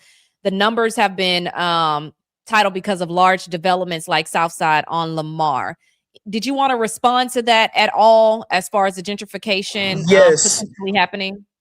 it is targeted everywhere. Yes, and broadly in the 100th district, everywhere is facing a bit of gentrification, and this may or may not be a problem for some residents. For your specific situation, you said he said some people were getting removed or prime owners He just did made what? a comment. Yeah, he made a Okay. comment. Yeah. Can you see Okay. it at the Well, bottom of your screen? gentrification may or may not be a bad thing depending on the residents and what they're facing at particular times. But from what I've seen in the 100th district, it's overwhelmingly a bad thing. It's forcing up the property taxes of a lot of people who are just average earners. Because again, this district isn't that expensive, and you have these large companies coming in, working with the city. Really, like the city council approves of some of this stuff, and it's like they come in, they put up these these these build or these housing properties or whatever, and they're going to be really expensive. Usually they're pretty expensive. You're going to have to pay quite a bit to even afford them to if they're selling them or whatever, and it's rising up the property taxes of the adjacent people next to them, things like that. There's also like more, I guess, adversarial ties that people will have in these areas too with the Yep. city. Mhm. So it's like where it'll be like a code compliance is really heavy in this area because they're trying to really get these residents to move or to get uncomfortable in this area, to get ready for new development from other housing projects. They do a lot of different stuff that's like I feel like could be organized a lot better if you're, because there again, you can have housing projects. Nobody's saying that you can't have these large housing projects, but they have to be organized in a way to where everyone can be happy. Like you can't have people who are making like what $40,000 a year being next to people who are to being next to houses who are being sold at like what $500,000. Like you Or really don't want more. that. Yeah, it's competitive. It's way too competitive for a lot of those people. A lot of these Yeah. people just want to go home, go to work, and do what they do. I mean, nobody really wants to be paying extra property taxes when they don't really have to. There's no value. Like, I mean, I would see it if at the very least some of these areas at least fixed up the roads and stuff beforehand. But no, at the same time they're building these large infrastructure projects, large like housing projects. The infrastructure is still a C minus. Like Mm. it just seems like everyone's just I don't know trying to figure out the easiest way to make money. And I'm like, you can make money. Again, nobody is stopping you from making money, but you're going to have to make money playing by a set of rules that's better for everybody in the community. And it's going to even make your business boom in a lot of circumstances, making a nice organized set of rules rather than having this like Wild West style, thing. Yeah. You got a lot of comments, Justice. I think a lot of people agreeing with some of the things that you're saying in the comments. So thank y'all so much for weighing in and for your questions as well to really keep these conversations going. Justice, I'll give you a minute or so to wrap things up. Anything else you want people to know about your candidacy, about your platform, specifically as many still have not cast their ballot yet? A lot of people have. There are quite a few who have not. So anything else you want to add? Well, I just want people to know that you are currently anyone is under if you're not voting, you're underutilizing your privileges. Like a lot of the time in these state house legislators or in these city council races or these local races in general, it's really important for you to focus on the candidates, the quality and the actual messages that you want to see in your own reflected society. Your duty as a voter really is to go out, look at the world, outside of your house and figure out the issues that you really want to see solved. That's kind of your duty as a voter. You're supposed to make sure that politicians are held accountable, or then you're just going to have politicians really just, I mean, doing whatever fits the mood at a time. Like a lot of these times, like we're not really getting anything permanent from our state. We're not getting anything like certain. We're really just getting just crumbs. So I feel like Mm. you could be like, that's just pretty much my message. We have 120,000 registered voters in the 100th district, and yet and still the voting rate is, I think, around 10% or less. It might even be closer to 7% for the 100th district. So it's not very good. Wow. Yeah. That's why I really want to urge people to go out and actually use their right to vote. More people to get registered in the 100th district, more people to utilize their vote, things like that. So that's pretty much it. Got Jason saying he's going to contact you to support you. So good to hear that. And I just want to say thank you for joining us and for sharing your insight and your platform and the work that you're doing. And good luck in your race. If there's ever a time you want to jump back on, please let us know. Anything else, Justice, before we let you go? No, thank you. I appreciate the time. Oh, where will you be today, Justice? Where are you headed? Are you going to the polls? Yeah, I'm probably going to go to Keys Park. I'm going to Park. be around, so I'm going everywhere in the 100th district. So Just in whichever case folks area I see get you out. has the Okay. most All right. fun. Thank you, Justice. Appreciate it. You have a good one. Bye. All right. You too. All righty, folks. Our next guest is already here, so we're going to go to him in just a second. I want to remind you, and let me apologize, first of all, because I just saw a couple of your comments. I don't know how I missed them, but I see that they are starred over on the side. And again, I wish I had gotten to those. But Rodney, I'm going to put yours up just in case anybody has an answer for you. Rodney asked, could anyone please tell me if an employer can require me to tell them the location where you're voting in order to get my time off to vote on Tuesday? You ain't got but one place that you can go if you wait until Tuesday. So let's start there. So I don't know if we're making this a bigger, I think we need more context, right, for this question. I will say, I don't know if we're making it a bigger deal than we should be making it. I think that if you're waiting until election day, you only have one place. So that's an easy answer. This is where I'm going, right? It should be fairly simple. But if it's something else that needs to go along with why they were asking, you probably got to elaborate some more. Okay. And Alicia, again, I'm so sorry that I missed your question too. Look, I've been talking to folks. They said neuroscientist the other day. She was like, you need to stop multitasking so much. And so I am doing a lot behind the scenes. And so hopefully Alyssa will rewatch this and she can see your question. But I will definitely get that to her if not. But thank you again for your questions in the background. I don't know if your questions come in a little later too, because I'm looking in the comments and I don't see some of those. Okay. So make sure you get your questions in and I can answer those. If we can remove that banner, please, before we get to our next guest. Aisha, let me see what you said. Rodney needs to go early vote while you got the chance. Come on and keep going. Yes, absolutely. That's what we've been preaching. Go and vote early. Okay. Don't just try to vote on election day. Deborah saying, why wait? Look, okay. So folks are weighing in. These are members of our channel. Well, Aisha is for sure weighing in saying, why wait? Go and make it happen. Sounds like Renee saying, sounds like they want the day off work, probably instead of early voting. That could be true. That could be true. Jason saying he's going to look it up for you. Okay. Appreciate y'all weighing in. That's what this is about. This is a back and forth conversation. I'm not just talking to you. I want to hear from you. All right. Instagram. I'm sorry if some of y'all were still watching over on Instagram. I did cut that off because my phone was getting hot. These iPhones ain't worth nothing, child, because once it gets overheated, it's over with. All right. Edwin says, I'm going today. I finally had time yesterday to make sure I knew the propositions were on the ballot. Okay. We love a well-informed king. We love a well-informed king. Tashara, are you saying that places to vote change on election day? I'm shouting it from the rooftops. Yeah. So what I am saying is when on election day, you will only, and this is something the Republicans wanted, okay? You will only be able to vote in your precinct. In your precinct, there is only one voting location. One. So you have people sometimes on election day, they'll say, okay, well, I'm gonna go. So for example, for me, I voted on election day before, and I'll say, I'll go and vote around the corner, right? At the nearest place that was closest to the job or whatever. And so I would go and vote and I could come back. I could do it on my lunch break, right? That's not going to be the case unless you live around a corner from work. right around a corner from your house. Okay. You're going to have to vote at the one and only precinct location that is in your precinct. Okay. So I want to stress that a lot. Okay. So vote early.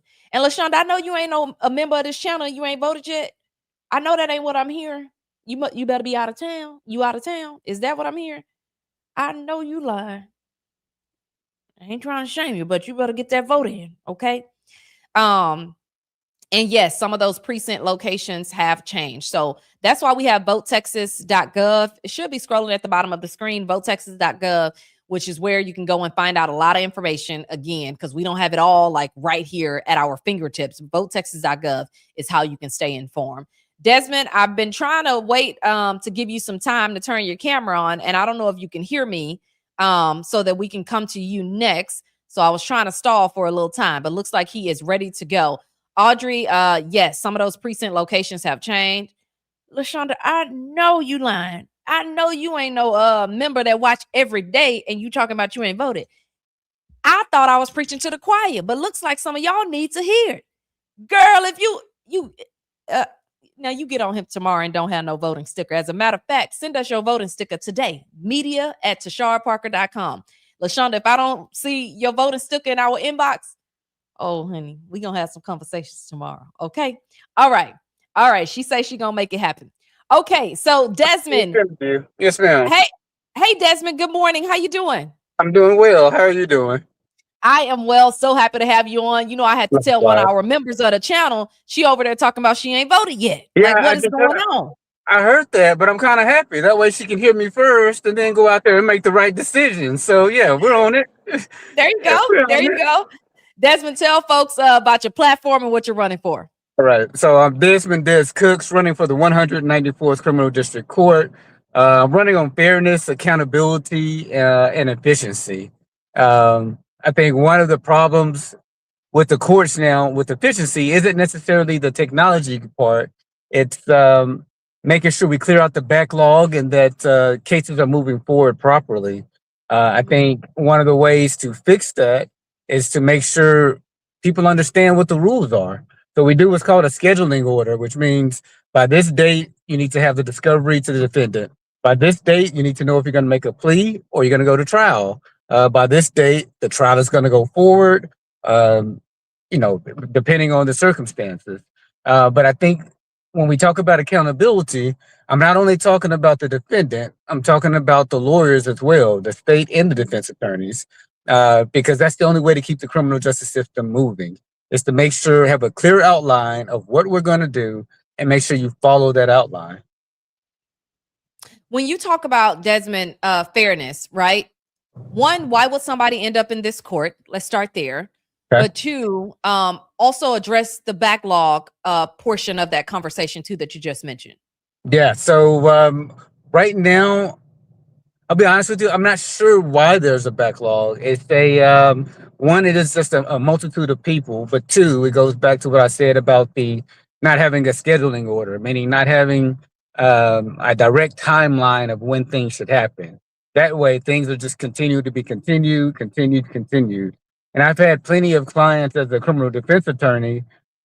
That's an issue for them because that's a weight on them. They're trying to get off, and it's not due process. You know, you're entitled to a right to a speedy trial, and I believe that's what you deserve. Talk about your background a bit and what made you say, okay, look, I've been doing this for a minute. I feel like the way that I can have more impact is in this role. So talk about your background just a bit for me. So a couple of things. Okay, so I am a Navy veteran, served for 4 years in the Navy, and after school became a prosecutor, criminal defense attorney, and then I've been a judge for the last 10 years. So overall, I've been practicing for 17 years. One of the main things that I loved about being a judge is that I could actually help people. I say as a criminal defense attorney, sometimes I'm just putting a Band-Aid over a bullet wound. But as a judge, I'm actually able to contribute and to actually help them. But one of the major things that happen is the current judge in this bench, Judge Ernest White, is set to retire. There are only 3 male judges in the entire criminal courthouse. there's only one male black judge in the entire criminal courthouse. That judge is retiring. I think it was my duty to step up and make sure that our community is represented. I think that not only helps the whole the community as a whole, but any brother, son, or nephew representation is important. And I Yeah. want to make sure that I can step up and honor our community by doing that. You just ran down a bit of demographics. Who might show up in this court? Like what type of Oh, I'm sorry, you did cases? ask that. These are all felony cases. So you're looking at anything from murder to aggravated assault to controlled substance. Yeah, so any felony. So the range could go from life in prison to death. So it's Yeah. definitely one that requires somebody who has empathy, but also understands their point of accountability. Yeah, absolutely. Got a question here from Alicia Brown Young. Your opponent stated on the show the other day you did not have any experience to qualify you for the bench, indicated you had no clients as an attorney. What is your experience that qualifies you versus your opponent? Um, so one, I stuck with criminal law. I've been a prosecutor. I went to civil for a little bit, but for the last 10 years, I've been a municipal judge and I've handled felony cases. So when I say I've been a municipal judge, I would literally start the docket at 8:30, get off at 10:30 from the bench, and then go to Frank Crowley and represent my criminal defense attorney or my criminal defense client. Um, I'm in Frank Crowley every day. Tell So folks who some folks don't know Frank Crowley. Y'all I'm get on here sorry. saying these names, staring Yeah, I Frank know. Crowley. We know, but tell folks Frank Crowley. Frank Crowley is your criminal courthouse off of Riverfront. So if you have a criminal case that is a Class B, misdemeanor, or A, or any felony, that's where you're going to end up. Um, so I'm there every day. And because I'm a solo practitioner, not only am I in Frank Crowley, I'm also in Collin County, uh, Denton, Tyler, Texas. I move out there. Mhm. So yeah, definitely have the clients and the trial experience to do this. Audrey just left a comment here addressing something that you mentioned earlier. A large part of the backlog is due to evidence to the prosecutors from police, testing of drugs, other evidence from labs. That can be several months waiting even for a single pill. Cases cannot and should not proceed without evidence. Did you want to respond to that as it relates to the backlog? That is absolutely correct. And again, I'll go back with the accountability. That's part of the state's responsibility. We have to ensure that that everyone's entitled to due process. And due process, again, is part of a speedy trial. Mhm. The state has an obligation to get that evidence. That is not on the defendant, that is on the state. And so if the state is unable to get that evidence, again, you have to be fair all the way around. And if you're going to hold the defendants to a certain standard, then we need to hold our state to a certain standard. And that includes making sure that the evidence is submitted on time. And if it's not, well, then, some consequences may flow with that. In your role, Des, how would you correct that? What would you implement to help with that backlog and to help with making sure the evidence is getting, is in on time, et cetera? How would you help with that process? So it's called a scheduling order. We use it a lot in civil court, but that's a timeline saying, hey, look, guys, by this date, this needs to be done. By this date, this needs to be done. And again, what that does is give the prosecutors a clear timeline, gives the defense a clear timeline, just gives the defendant a clear timeline. So they're not standing in limbo, wondering why their case is going on for years and years. Once you get that timeline in place, you just stick with it. What else do you feel like folks need to know about you as it relates to this race? Because you have some opponents. Okay. I do. What else do folks need to know about you? One, this is a bench that I chose, one, to protect the representation. Again, there will be no black men in the Frank Crowley courthouse. However, 60 to 70% of the defendants are black or brown men. I was waiting on you to address that. Go ahead. Yeah. So there comes a certain perspective when you're dealing with that. I come from Oak Cliff. I understand certain things where not everyone has had that opportunity to have a role model in their life or have someone to hold them accountable. And sometimes it makes it easier to speak with someone who looks like you uh, to kind of understand more of what goes into that. Um, Yeah. Also, I knew which bench I was running for. I'm not switching from one type of law to another type of law to another type of law. Uh, I started out with criminal. I'm going to a criminal bench. Um, Again, practicing for 17 years with the felony experience. Even if I had only one trial, unfortunately, that's one more than any of my opponents have had within the last 10 years. Okay. And speaking of your opponents, we did get a question about who you're running against. We had Kim Cooks on last week, and then Peggy Hoffman, who we have not had on, but those are the other two opponents that we Yeah. have in this particular race. So thank you for the question, Jason. Real quick, And this so, question comes from Mark. Go ahead. I'm sorry if I can, and to clear up any misunderstanding or miscommunication, I'm not related to any other candidate in this race. So that is a question that I get often. But no, we are not related. Because I was definitely wondering, like, now hold Uh, on. yeah, I did my research, so it was definitely not on my list of questions to ask you. I But got you. Yeah, definitely but did my your research. Are you viewers, related to this person, Mark Cooks, that's asking a question? What sets you apart from your opponents? that is familiar. No, that's my dad. Okay. Yeah, Oh, yeah, yeah. That's my dad. Yeah, I know him a little bit. just a little bit. What sets you Yeah. apart? Go ahead and answer Dad's question. And so that is part of it. I'm not switching from bench to bench. I do have the criminal experience. Uh, when I've been evaluated as a municipal judge, I was at the top of the list. Um, One of my opponents has been a district judge uh, and has not had that same experience. In fact, that person has been ranked 47 out of 50, according to the Dallas Morning News, on multiple peer evaluations. That has not been an issue of mine. In fact, whether you're talking about being voted in by the city council or uh, being evaluated by my peers, I'm at a higher rate. Um, Des, with another, let me say this real quick. One thing we don't do is talk around it because I'm going to say the name and I'm going to call it out. So I either got you going to say the name or I'm going to say the name, but we don't skirt around things on this okay, show. okay. And somebody even just said Des is hitting hard, but we need to raise the issue of seat hopping. So if you're going to say it, Go ahead and we're say not it. going to insinuate. We're going to say it.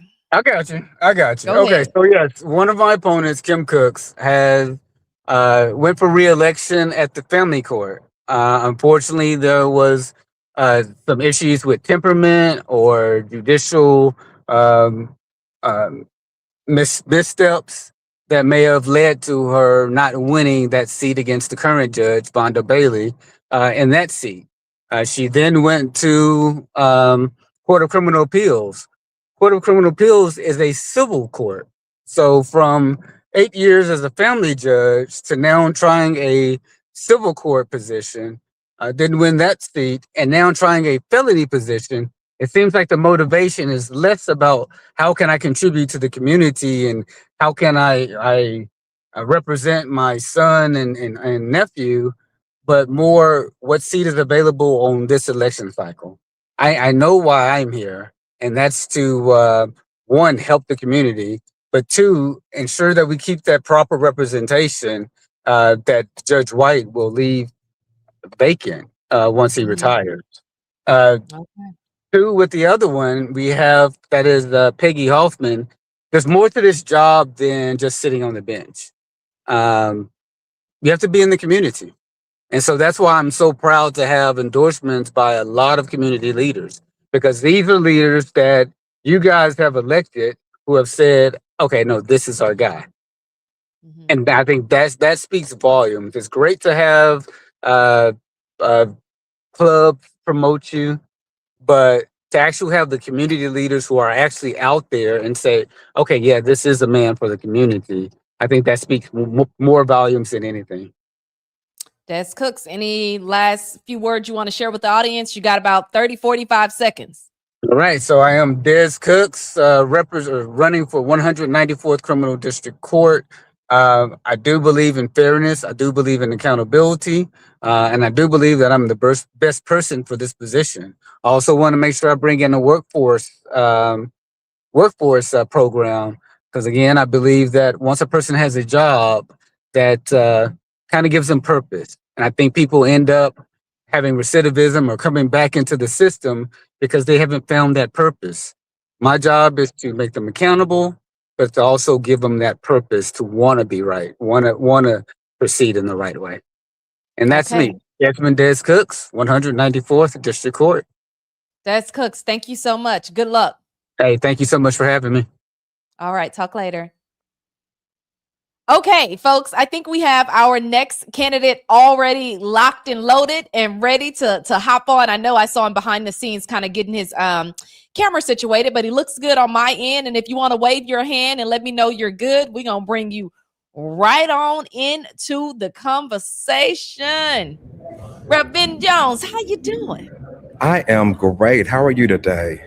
I am well. Everything looks good as far as the background. I know you said you had people that were walking behind you, but it looks great over here. Can you hear us well?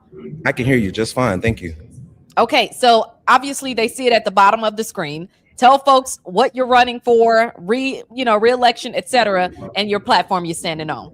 Absolutely. Well, again, thank you so much for having me on the show today. And thank you so much for raising attention to the importance of these races and all of these candidates that are on the ballot.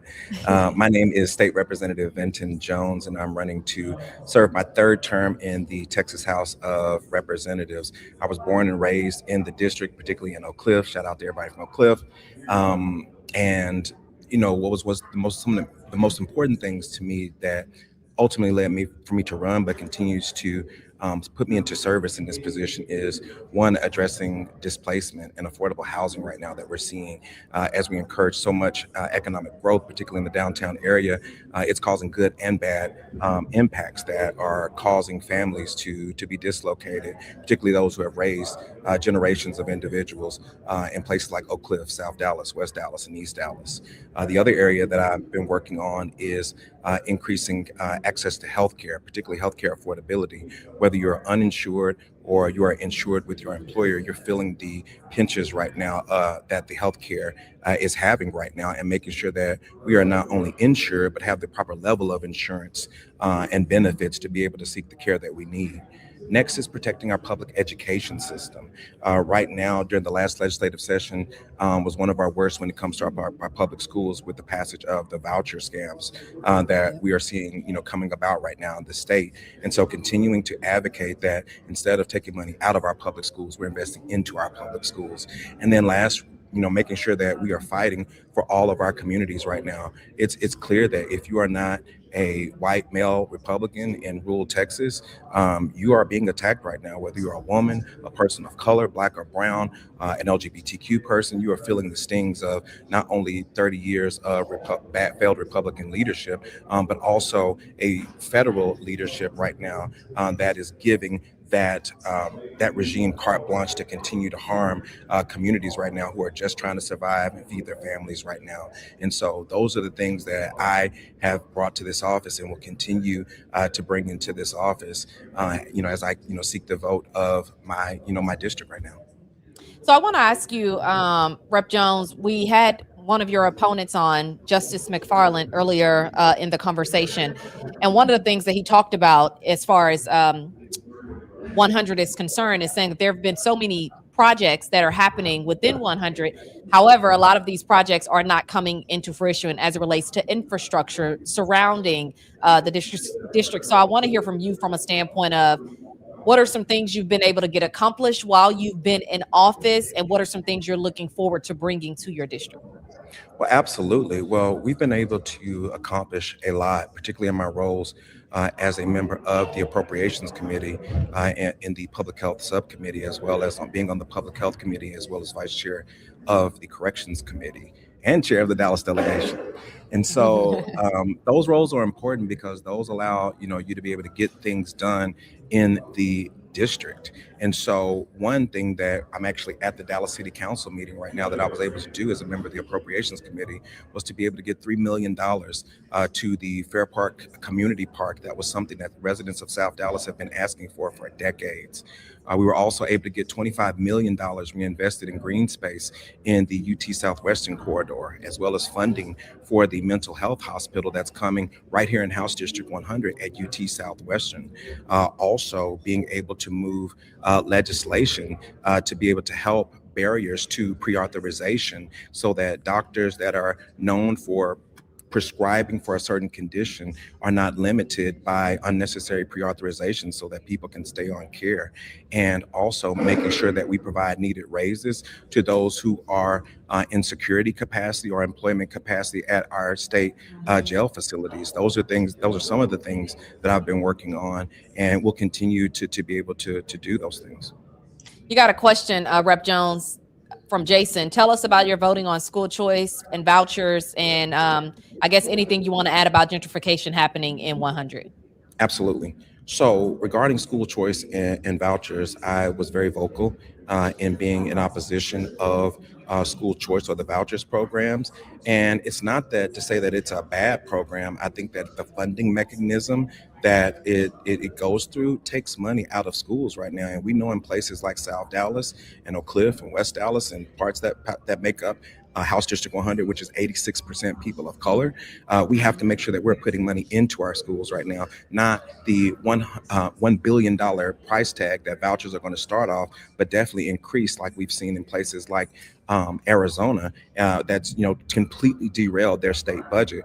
We have a rainy day surplus that we need to keep in place, and we also need to make sure that we're not implementing voucher programs that are literally funding private schools with public schools dollars, but not putting the accountability, the transportation, the things that family really need into place. And let's just say the affordability, because the voucher programs are not even hitting the surface on the tuition that it really costs to attend, our those private schools. And then as it relates to gentrification right now, I've been able to put legislation forward that particularly works with members who have been working on this issue for quite some time around the freezing of property taxes. And so how the bill works is if someone has been a legacy property owner and let's say 15, 20 years in their home, we want to make sure that the changes that we're seeing at Fair Park, the changes that we're seeing at the convention center, the changes that we're seeing in the downtown Dallas area are not causing such high spikes in property tax increases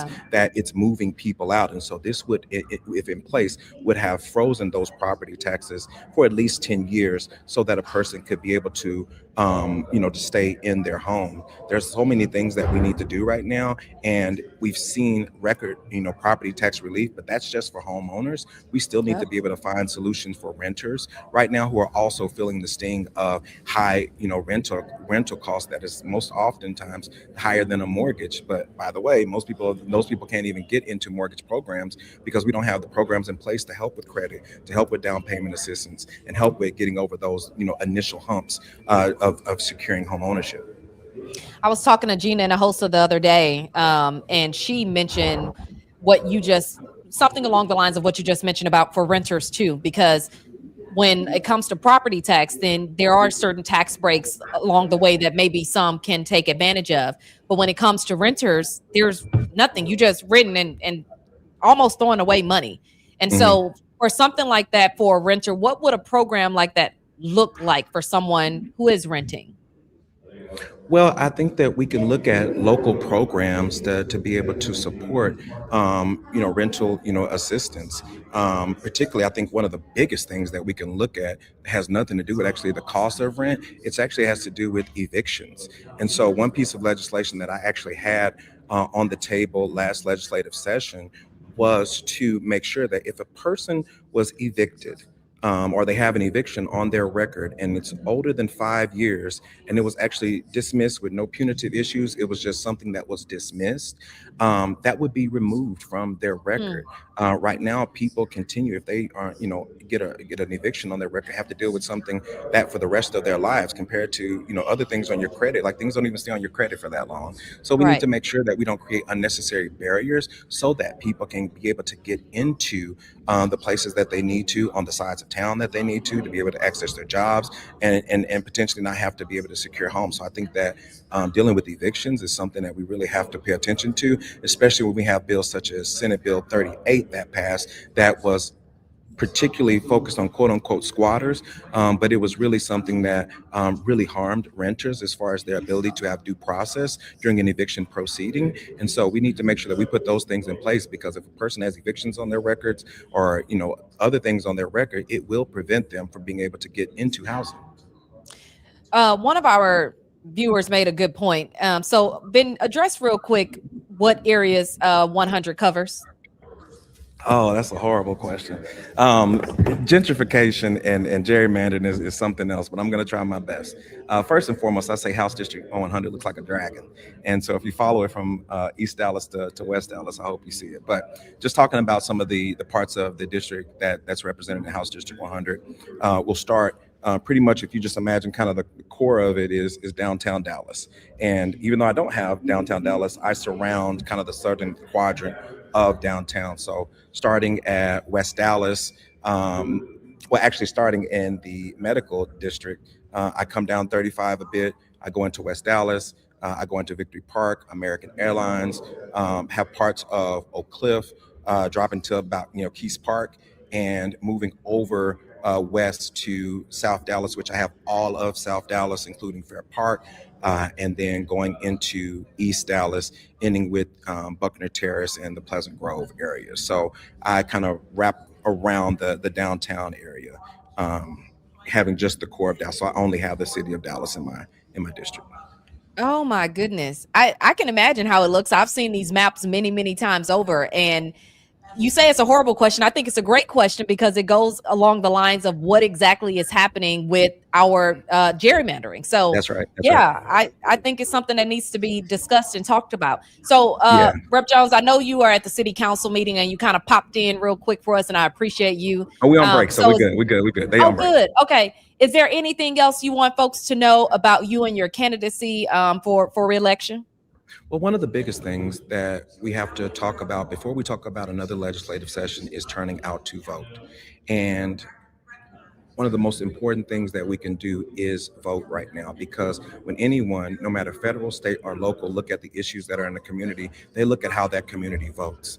And so as we prepare right now with another, I believe, 6 days before this midterm election, we have to not only continue to kind of applaud what is happening right now during the primaries, but we have to gear our communities up to make sure that they continue to turn out in November, because that is going to dictate what happens next in Congress. That is going to dictate what happens during the 90th legislative session, and so on and so forth. And so I hope that what we are seeing right now is a call to action to what we need to do. And for me, that is mobilize our communities to be able to engage in the process. And so what I've spent a lot of time doing is helping people understand the state legislature, because we see what happens and engage with the city council. We see what happens federally on TV with Congress, but so many people do not know what happens at the state level, how to impact those 140 days that we have to pass the budget, to pass legislation, and to be able to fight during the interim. And so that education is so important. It's something that I want to continue to do, but I'm just thankful for the community for continuing to allow me to be able to be seated as state representative, and I'm proud to be able to do so as a proud native of Dallas. So thank you. Okay, Rep Jones, thank you so much and appreciate you making time for us today. One more thing. Oh, I need to make sure I'm doing my social media kick. You can find us online at Vinton Jones TX. Please follow us. We have a lot of information that's coming up, not only about the elections, but also the legislative session moving forward. Vinton Jones TX. I got to do that. Our team will get me. Absolutely. And I'm sure my producer in the background, like, make sure you tell them your social media. So appreciate you. Thank you so much. Thank you for having me. All right. Talk later. All right. Take care. Okay, folks. So we do have another candidate that has already joined us in the background, but I do want to address some of your questions and comments. By the way, if you're looking at this video, don't just be looking now. Make sure you have liked, shared, subscribed, all the things, especially for those of you who are watching us on YouTube, which it looks like majority of your comments are coming from. And I love to see that. YouTube.com/Tashara Parker. If you're watching us anywhere else, Facebook, Twitch, all the other places where we are live right now. YouTube.com/Tashara Parker. That's where you can get your comments in, your questions, all the things. We would love to spotlight some of your questions. And I always say, you guys can comment all day long, and we absolutely love your comments. But if you have questions that we can ask while the candidates are on, I beg of you, please ask those, because I see them way later on and the candidates are gone. And who knows when we'll get to have them on in a setting of this manner, right? Where we can actually ask those questions directly. Okay, so this is the first race that I believe I've had all three candidates on. So we're going to bring in, and we just had on her opponent, Des Cooks. We're going to bring in Peggy Hoffman. Good morning, Peggy. Good morning. How are you doing? I'm great, thank you. How are you? Thank you so much for having us and providing this platform. Absolutely. So tell folks a little bit about you, Miss Peggy, and the work that you're doing and the office that you're running for. Great, thank you. So I am currently the judge of County Criminal Court number 9. It's a misdemeanor court. It hears Class A and Class B misdemeanors from all over Dallas County. I've been on this bench since 2006, and I'm proud to say I'm part of the class of 2006 when we all worked together and we turned Dallas County blue. And the excitement and the energy during that year was fantastic. And I feel like with the primary numbers that are coming out this year, it has the same feeling. It's really exciting that the Democrats are energized and going to the polls. And I'm just proud to be part of that class that really kind of started Dallas County in becoming blue and having really good Democratic judges on the bench. So I've been a judge. I've been unopposed in the primary. I've never had a primary opponent. I've been elected 5 times, and I only had one Republican opponent in 2010. And besides that, I've just been unopposed. And I like to think it's because I've very good bar poll ratings. I've had the Dallas Bar Association has done 9 judicial polls that I've been in over the last 20 years, and I've always received really high ratings on fairness and partiality. And I was going to retire from this bench, and I still had years to give to Dallas County. I love being in service. I was a prosecutor and a criminal defense attorney for 13 years in the criminal courts before I actually became a misdemeanor judge. And so I knew that I still have more to give back to Dallas County. And so when Judge White decided to retire, and he, by the way, was part of the 2006 class also, I decided that this is a perfect place for me to use my vast experience as a judge and my vast experience as a felony criminal trial attorney. So when I was as a prosecutor in Dallas County, and I was a prosecutor in Brooklyn, New York. And in Brooklyn, I was in the homicide bureau where I prosecuted serious homicides, multiple defendants, multiple victims.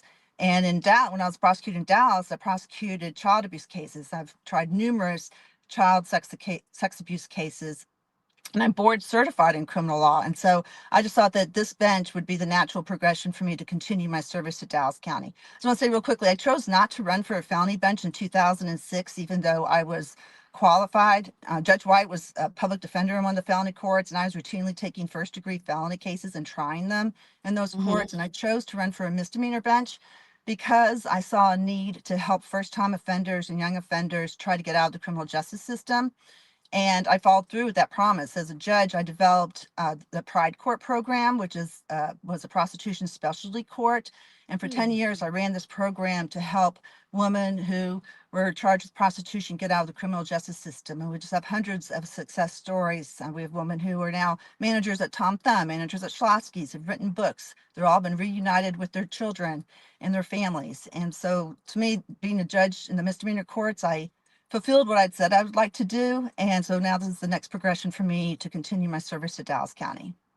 I heard you mention earlier that you've never had to primary, but in 2010, you had one opponent. And I want to talk specifically more about that because you have, at this point, a stack primary, because we talked to Des Cooks, we talked to Kim Cooks last week, and Des Cooks earlier on the show today. What separates you from, you've told me your background. I heard that clearly. what separates you from your two opponents in this race, especially at a time such as now? So I also just want to be clear. I've never had a primary opponent. In 2010, it was a Republican opponent, and the Correct. Republicans were still trying to figure out if this was really a blue wave in Dallas County, and so they'd put up some people, and I won by pretty large margin. So I think what Yeah. And separates sorry if me. I didn't make that clear. I completely understood what you meant. Yes. Okay, thanks. Yeah, I just wanted to. Okay, thank you. So I think what separates me would be the experience. These are very serious cases, like potential death penalty cases. And I have, as a prosecutor, I prosecuted and tried to verdict cases with multiple victims, which is like which is a capital murder case. I've never done a capital death penalty case in Dallas County. That just haven't been done in the last many years. But I sat with those victims, the families of those victims, and I know what they've gone through. Like years after, and then when I was in Brooklyn, I was a homicide prosecutor. And years after I prosecuted one of these cases, the mother of the victim, she called me up just to thank me on the anniversary of her death. I've sat with the families of victims. I've sat with the children who've been abused by their fathers, by their stepfathers. And I've tried those cases to verdict. My opponents haven't tried those types of cases. And when you're sitting on cases, you have to have the intricate knowledge to handle the nuances of those complex cases. Like I've been the only prosecutor prosecuting 3 defendants in a homicide case, and to know how that works and how to try and hear motions to suppress. I think it's really important, and the judge shouldn't be learning those what to do, how to do those on the bench. And then I've been a judge for 20 years in the Frank Crowley courthouse. Like I've been practicing law for 33 years. And besides the years I spent in Brooklyn, I'm from Dallas. I grew up in Dallas. I was born in Dallas. I've been in this criminal courthouse for 25 years, either prosecuting, defending, or being a judge. And as a judge, when I first took the bench, there were 270 cases set for trial, and I whittled that down because I am a trial attorney. That's all I've done my whole life, is be in trial. And now we have a handful of cases set for trial. And I think it's really important to have had that experience, how those cases tried. But on top of that, I understand what the community is. I have worked with these people who have been charged with prostitution, help them get out of that terrible lifestyle, and help them get off of to get the meds that they need for their mental health issues, to help them with the past trauma they've had from being sexual abused and being physically abused and from having mental health issues and being mentally abused. They all have had those issues. And I've worked with the community. We had programs through Nexus, through the Salvation Army, through Homeward Bound, to help them get out of that lifestyle. And I think that experience of helping people through those specialty programs, since I know how to run a specialty program for people who can be helped and should be helped stay out of the penitentiary, is extremely important. But also to have the experience of how to handle the serious violent offenders is also extremely important. And I just have the years of experience to do that. I am board certified in criminal law, which means that you have to be qualified to actually even take the test, and you have to have tried so many felony cases to even be qualified. You have to have appellate experience. You have to have misdemeanor experience. And in 2006, I already had that experience, and I took this very difficult test to become board certified. I think it's less than 10% of attorneys in Texas are actually certified in their respective fields. And so I would just ask that, you look at the experience, and the judge who's handling the case should actually have tried those types of cases. And, and I've been active in the community. I'm actually an adjunct professor at SMU. I coach a mock trial team. That's how much I love trial work. I've was the Bishop Lynch High School mock trial team coach for 10 years. I'm on the board of Project Lorenzo, which is a nonprofit organization to help people, to help homeless and to help end homelessness. And so I'm in the community. I have endorsements from John Crusoe, from Andy Summerman, from John Y. Price. I have, vast amount of endorsements. And this is just a way I feel like I could give back to the community, continue my service. I have the experience. I have the bar poll ratings that show that over 20 years, attorneys who've appeared in front of me have said that I've been fair, I've been impartial, I know the law. and I apply it fairly. And at the end of the day, that's really what we want, is a judge who knows the law and is able to handle these cases in a fair manner. I just want to say also, I've been a judge for 20 years. We have to report our numbers to the OCA, which is the Office of Court Administration. And I've had 150% to over 200% clearance rate every month, which means I'm getting rid of more cases than I'm taking in. And so we're working every day. Yeah. And we're trying cases where I've already had 2 jury trials in January. When I first took over, I tried 60 to 70 jury trials a year. And now with COVID, things have kind of slowed down. And with all How the are you though, Judge, even in Yeah. trying that many trials, how are you ensuring that each trial is getting the fairness that it deserves? And I did have a question from one of our Sure. viewers, Jason. What about any experience seeing from the perspective of the defendants and not just on the opposite side? So I would love to hear Sure. you respond to that. And then again, how you're able to get through so many. Sure. So I went to New York in 1996 after I was a prosecutor here, and I was in New York until 2002. When I came back in 2002, I opened up my own criminal defense practice. So I was a defense attorney from 2002 to 2006, and I was on the first degree felony wheel in Dallas, which means, and you also have to be qualified to even get on that wheel to accept those types of cases. And so I tried homicide cases. I've tried aggravated sexual assault case as a defense attorney. I've sat with the people who are looking at serious time and talked with their families and talked with, what happens when they go to the penitentiary, if that's what's going to happen. Work hard to get to do open pleas in order to have them, get probation instead of going to jail. I've done grand jury packets, which are things where, before the case even goes to the grand jury to be indicted, as a defense attorney, I have done the research and looked at the evidence and would put together a whole packet to present to the grand jury on behalf of my client. And I've had grand jurors look at those and actually no bill the case. And so it didn't even become a case. And so I've had lots of experience. And on the felony level, I wasn't on the misdemeanor wheel. I would take misdemeanor cases if someone hired me, but I was only in the felony courts during that time defending those serious cases. And I think, due process is extremely important. And I won't ever, maybe once or twice if I actually push someone to trial after it's been set for multiple times, but if someone needs a continuance, I am going to allow that because discovery is so important. And I think we've seen that over the years with all the exonerations, that it's so Yeah. important for the state to turn over every single thing. And to rush something to trial is not appropriate. It's not good for the state. It's not good for the defense. And if someone needs more time, I will give it to them. I mean, we have times when the defense attorney comes in sick or the prosecutor comes in sick, and I'm not going to make someone go to trial if their attorney is not, at 100%, because these are so serious. And Yeah. so every case deserves to have its time. So yes, in the misdemeanor courts, we can try things fairly quickly. You only have 2 or 3 witnesses that are fairly short. And so that way they can be tried in a quicker manner. But it's because I work, I'd be there at 9 o'clock on the bench, and sometimes 8:30. Now we can get juries up at 8:30. So sometimes I'm sitting on the bench at 8:30 with a jury panel in my courtroom because we would work and we'd pick the jury and we'd put on the evidence, and a couple of days later we'd charge the jury, and everyone has enough time to make their arguments and to present their motions. We do motions to suppress. Recently we've had so many motions to dismiss for speedy trial violations, and those are there's some issues with getting the lab work back in a timely manner.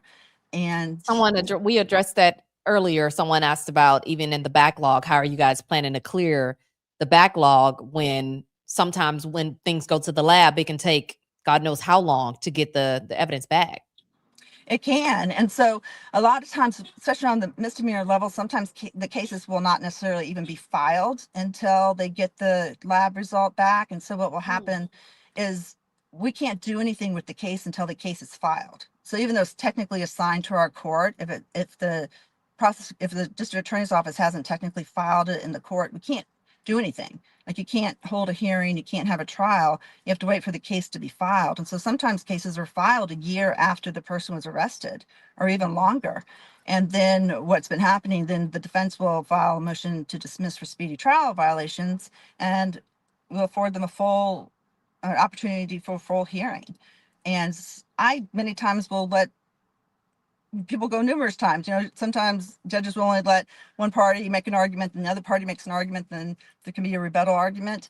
I want people to tell me all the arguments they can and give me case law. And I want to take the time to review everything and make sure we do things correctly. And I don't cut people off who need to make a point. And so, yes, we move things quickly, but at the same time, and it's mainly because I'm there all the time. And Yeah. we make sure that things are moved quickly, but that everyone has a fair chance to be heard fully and to make, you know, the decision based on every piece of evidence that we can, because justice isn't served if you don't let everybody have the opportunity to be heard and to let everybody have the opportunity to have a fair hearing. And that's what I've done for 20 years. And the 13 years before that, trying cases, and I've just tried to do the right thing as a prosecutor. I've dismissed numerous cases as a prosecutor. Had someone take a polygraph one time because I just wasn't really sure. And they took a polygraph, and you know, it came back they were lying, and we dismissed it right away. And as a defense attorney, like I said, I've done the grand jury packets. You know, I've worked for and advocated for my clients who were looking at very serious time. Anything else, Judge Hoffman, that you want folks to know about you? We hear your legacy of work, right? Your experience. Anything else you want them to know about the seriousness of this court, and the work you've put in, and just briefly kind of tell them just one quick little wrap Okay. up about who you are. Well, thank you. So I just think it's really important that someone who's going to hear the cases has actually tried the cases. When you think about, if you enter a DA's office, you don't get to go and start trying felony cases. You have to actually try the misdemeanor cases. And so if you haven't had that experience doing it, then I think your Dallas County won't be served as well as they could be. And you know, I just bring that experience, and I bring the compassion to help people. And I've shown helping with my prostitution court over the years. And every day I talk with young people and just really explaining to them what happens if they take the conviction, what happens, you know, encouraging them to take, you know, different type of punishment, because when they're 30 and they have this conviction, that's going to hurt them. And so I really care about people who come before me, and to make sure that the right thing is done for that case and for that person. And I've been in the Frank Crowley Courthouse for 27 years, been in criminal law for 33 years. It's what I do. I'm a trial attorney, and you know, just love everything about it. And I would like to continue my service in this way. Okay. So thank you Judge very much for having Hoffman, us. thank you so much, and thank you for making time to hop on. And I'm so happy that I was able to get all three of you as a part of this conversation. Folks, if you have not voted, you know what you have time to do. And 2 more days. Well, one more. Where are we? Wednesday. 2 more days of early voting. Get out there, make your voice count. Thank you so much, Judge Hoffman. Thank you. Thanks for having me. Bye. Okay. Bye-bye.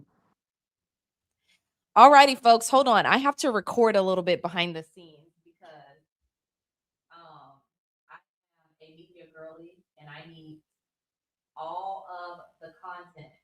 Hold on. Is it recording? I think it's recording. Hold on. Girl, we got to get all the content. Okay. So, first of all, ain't nobody supporting, like, no, I'm just kidding. Y'all be supporting. Maxie has gifted 5 memberships over on YouTube. So if you're in the YouTube chat, you can see that Maxie has gifted. Period. We got the, round of applause. I should get the real that round of applause. No, I'm just kidding. Probably not. No, I actually should. But Maxie, thank you so much. 5 memberships. So if you are in the chat, you can claim those memberships if you have not done so yet. And it's so many of you who are on here talking to us daily who are not members. Take advantage of the free memberships. Maxie has gifted 5 Tashara Parker Show channel memberships. Everyone, what you laughing at? Because you remember that song, don't you? You remember that song. And LaShonda, I was not giving you a hard time earlier. I do want you to get out and vote. And I know life be lifing. But yeah, make it happen. I saw somebody in the comments that was feeling kind of sorry. First of all, y'all know I'm a clown and a half, on a good and a bad day. So y'all know I'm just being silly. Somebody earlier was like, give her a break. Give her a break. I ain't giving her no break. She need to go vote. I'm just kidding. But yeah, not really. Make it happen. Okay, so today has been great. I think we've had how many people did we have on today? Producer, you tell me how many folks we had on. We talking to the producer in the background to tell us how many folks we had on the show today. Maxie, thank you so much for gifting 10. We talked to 10 people today. No way. Was it really that many? Do I really like to talk that much? That's crazy. That's crazy. That's crazy. No way. It don't even feel like it. We just over here doing what we do. But I guess so. I guess we talked to 10 people today. It didn't feel like it, but we made it happen. So last time we were on here for 2 hours and like 50 minutes. And so Sandra, you're saying you're joining, you get paid Friday. He just gave 5 free memberships. And to my knowledge, they have not been claimed yet. And so Amani, if you can go over to YouTube and see if they've been claimed. She's double checking that, but I don't think they've all been claimed yet. And so you can get the free membership now, test it out right quick. Yeah, they've been claimed. No, they have not been claimed yet. So I'm trying to give y'all a few minutes to stay on here before we exit out and they disappear. Go claim the membership. Okay, go claim the membership. Jason says 6. Did we have 6 people or did we have 10? Now, Amani, don't be out here having me bad because math ain't never been my favorite subject. But don't be out here having me looking bad. So we did DeMarcus, we had Antoinette, we had Amanda, we had Alyssa, we had Diane, we had Justice, we had Desmond, we had VC, and that's 8 already. Who else am I missing? We just had Miss Hoffman. I'm missing somebody. That's 9. Girl, if you don't come off mute, who am I missing? That's 9. I'm missing somebody. Aisha said we lost count. How do you claim the membership? You got to click it. Oh, she always want to get in the chat. I'm trying to get her off mute. Let me see what she done said in the chat. Oh, and Miss Kelby. So we did have 10 people on today. So we did talk to 10 people. Yeah, Kelby was at the top of the show. Aisha say, baby, I done lost count. Right.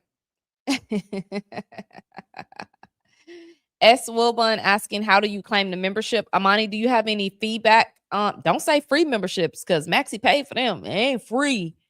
I mean, they free to claim, but they ain't free. Do you have any tips, Amani? I know we said we was going to create like some kind of little banner to show them like what they need to do to claim them. Did we ever create that banner? She says she grabbing it real quick. Anyways, I hope you guys enjoyed the show. I certainly enjoyed it. I learned a lot from a lot of different candidates. What? What, Jason? What you say? Jason, sometimes your words I be like, what? I be having to decipher what you trying to say. To claim, press the members bubble at the top of the live chat. Okay. To claim the membership. Yeah. So Sandra, we're going to try to wait for a few minutes to see if you can go and claim it. You can put that one back up. Turn the timer off on that banner and put that one back up to make sure that Sandra can go and get it. Jason, you can go and claim it too.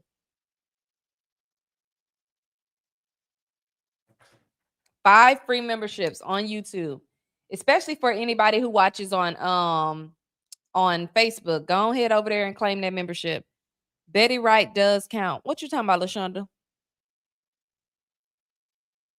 What you talking about with Betty Wright? You know I love me some Betty Wright. What I miss?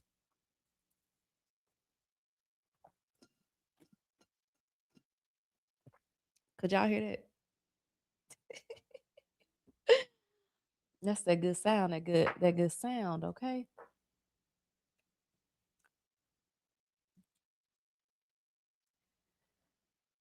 They're all claimed. All claimed. Okay. They got all the memberships, folks. So thank you again for tuning in to the Tashara Parker Show channel. Our show usually isn't this long. It's usually about an hour or less. But I love when we get to do these candidate drop-ins because we get them right on in here to talk about their platforms and what they stand for. And you guys call them out if you need to. And I like that. I love that about our educated audience. Okay. Y'all gonna ask some questions. All right. Okay. So that is all the time that we have. Don't forget to like and subscribe to the page. Subscribing is free. We would love for you to join and become a member, of course. And you can do that over on youtube.com/Tashara Parker. We have very affordable memberships. We also have our top tier if you really want to support the channel, where we'll release some of those more. That wouldn't be the right word, but members only videos. Members only videos.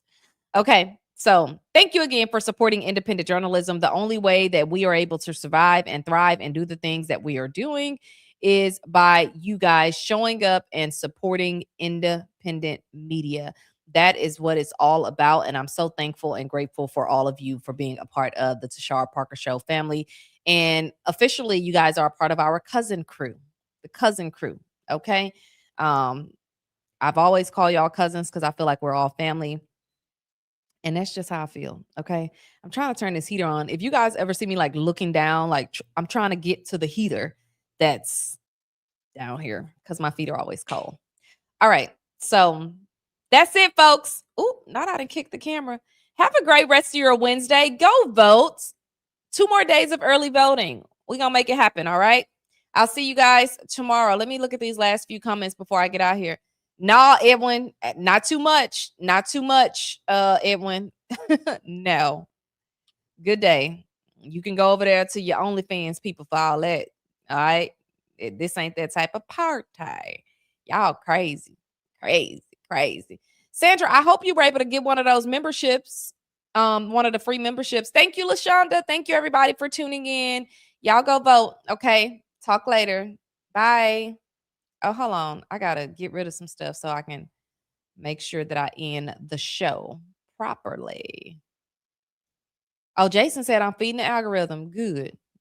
Hey, cousins, thank you so much for watching. Your support is how we keep going. Don't forget to like, subscribe, and share the video. I know you hear me say it all the time, but all of that impacts the algorithm and folks finding out about the Tashara Parker Show. We want to make sure you never miss a show as well. We are live every day, Monday through Friday at 11 a.m. and sometimes some special episodes. If you support the work that we're doing here, please consider becoming a member of the Tashara Parker Show. You can do all of this by visiting our YouTube page. Thanks so much for supporting the work that we're doing here. We could not do any of this without all of you. Thank you.